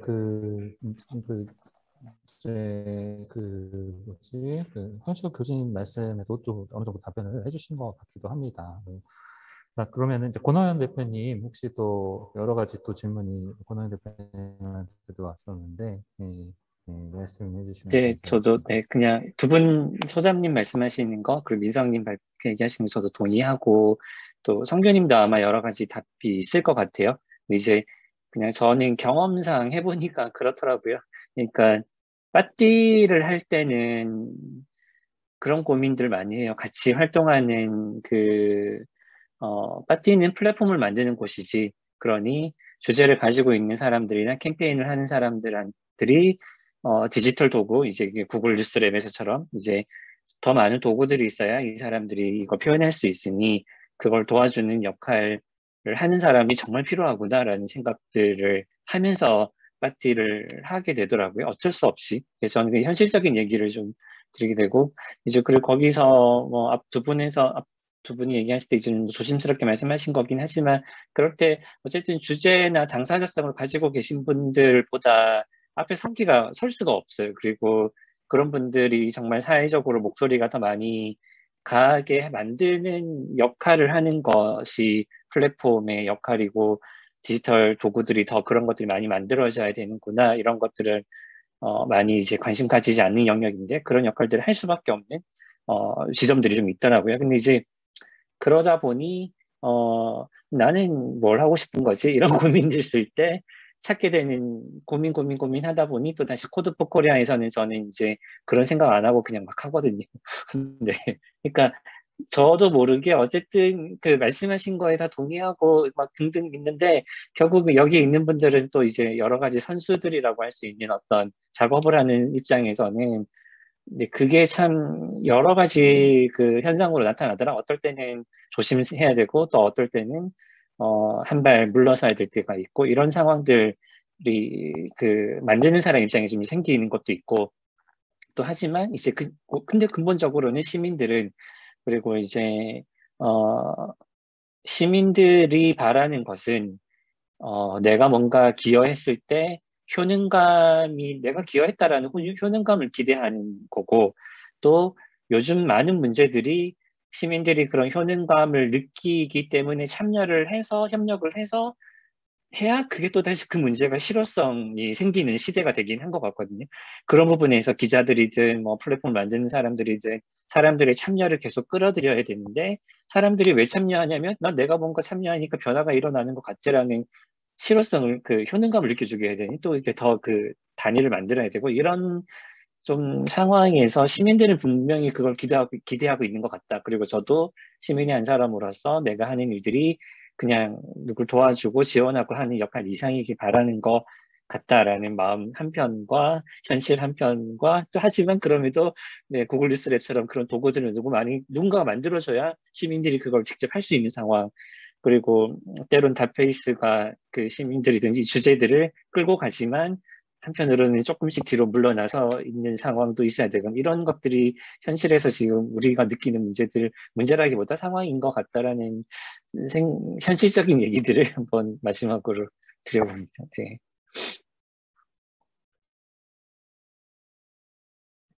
네, 말씀 감사합니다. 그러면 이제 그 김혁주 대표님 일단 한번 말씀 주고요.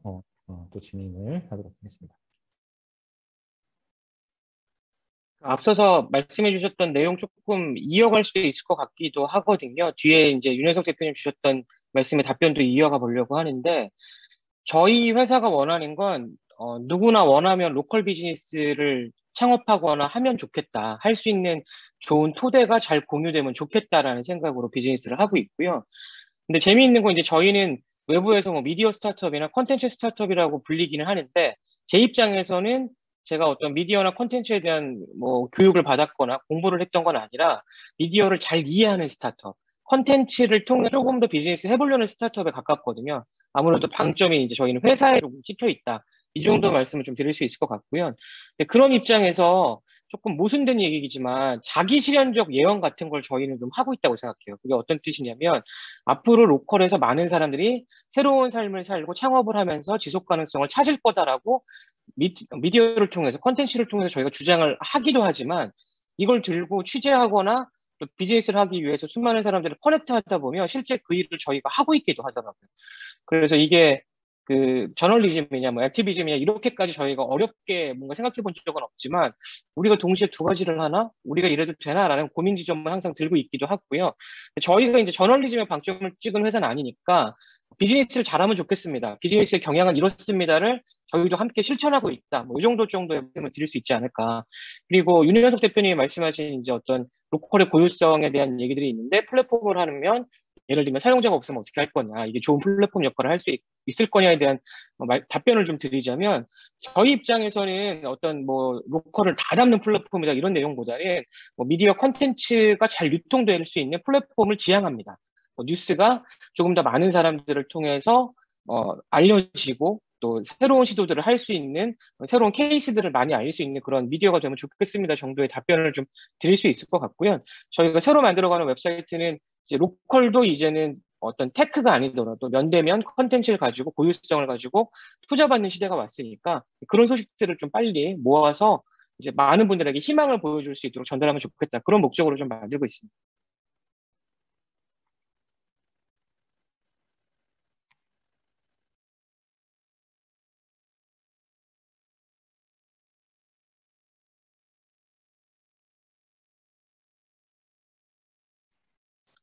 이제 소리가 안 들립니다. 네. 뮤트입니다. 네. 아이고, 네. 지금 플로어에 계신 이제 그 총기 때문에, 나요? 김 박사님 계신데 이제 시간 관계상 네, 안내를 하시는 거예요.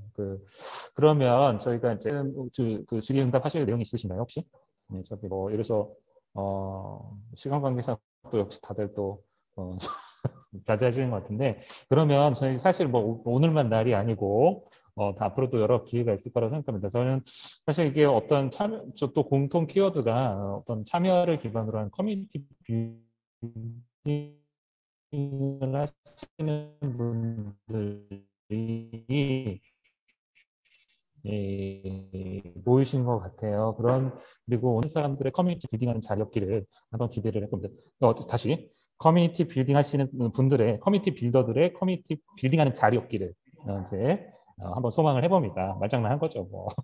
네, 그렇고 그러기 위해서는 사실은 이제 이런 거 여러분들 오늘 이제 했던 데이터라든가 미디어라든가 로컬이라든가 이런 것은 언론 정보학, 미디어학의 어떤 핵심 주제입니다. 뭐 미디어 문화 연구의 핵심 주제이고, 그래서 저희는 그래서 뭐 로컬리티도 저널리즘의 핵심 주제이고요. 그래서 우리가 이런 것들을 데이터, 미디어, 로컬을 어떤 하나의 상수로 만들어서 생각을 해보면 좋을 것 같습니다. 그래야 서로가 이제 시너지가 있는 거죠. 즉 데이터와 미디어를 로컬에서 어떻게 풀 건가 고민해 주시면 또 그 미디어와 또 로컬을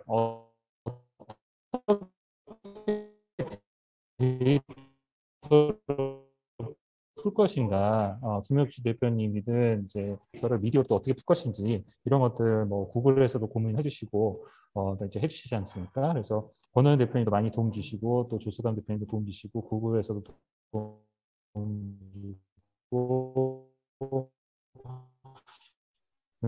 주시고 대표님도 도와주시면 우리가 아마 이런 그 자리가 다음 자리로 이어지지 않을까 이런 생각을 합니다. 네, 그래서 하겠습니다. 긴 시간 동안 아주 좋은 말씀 너무 감사드립니다. 네, 그럼 박수로 마무리하겠습니다. 감사합니다.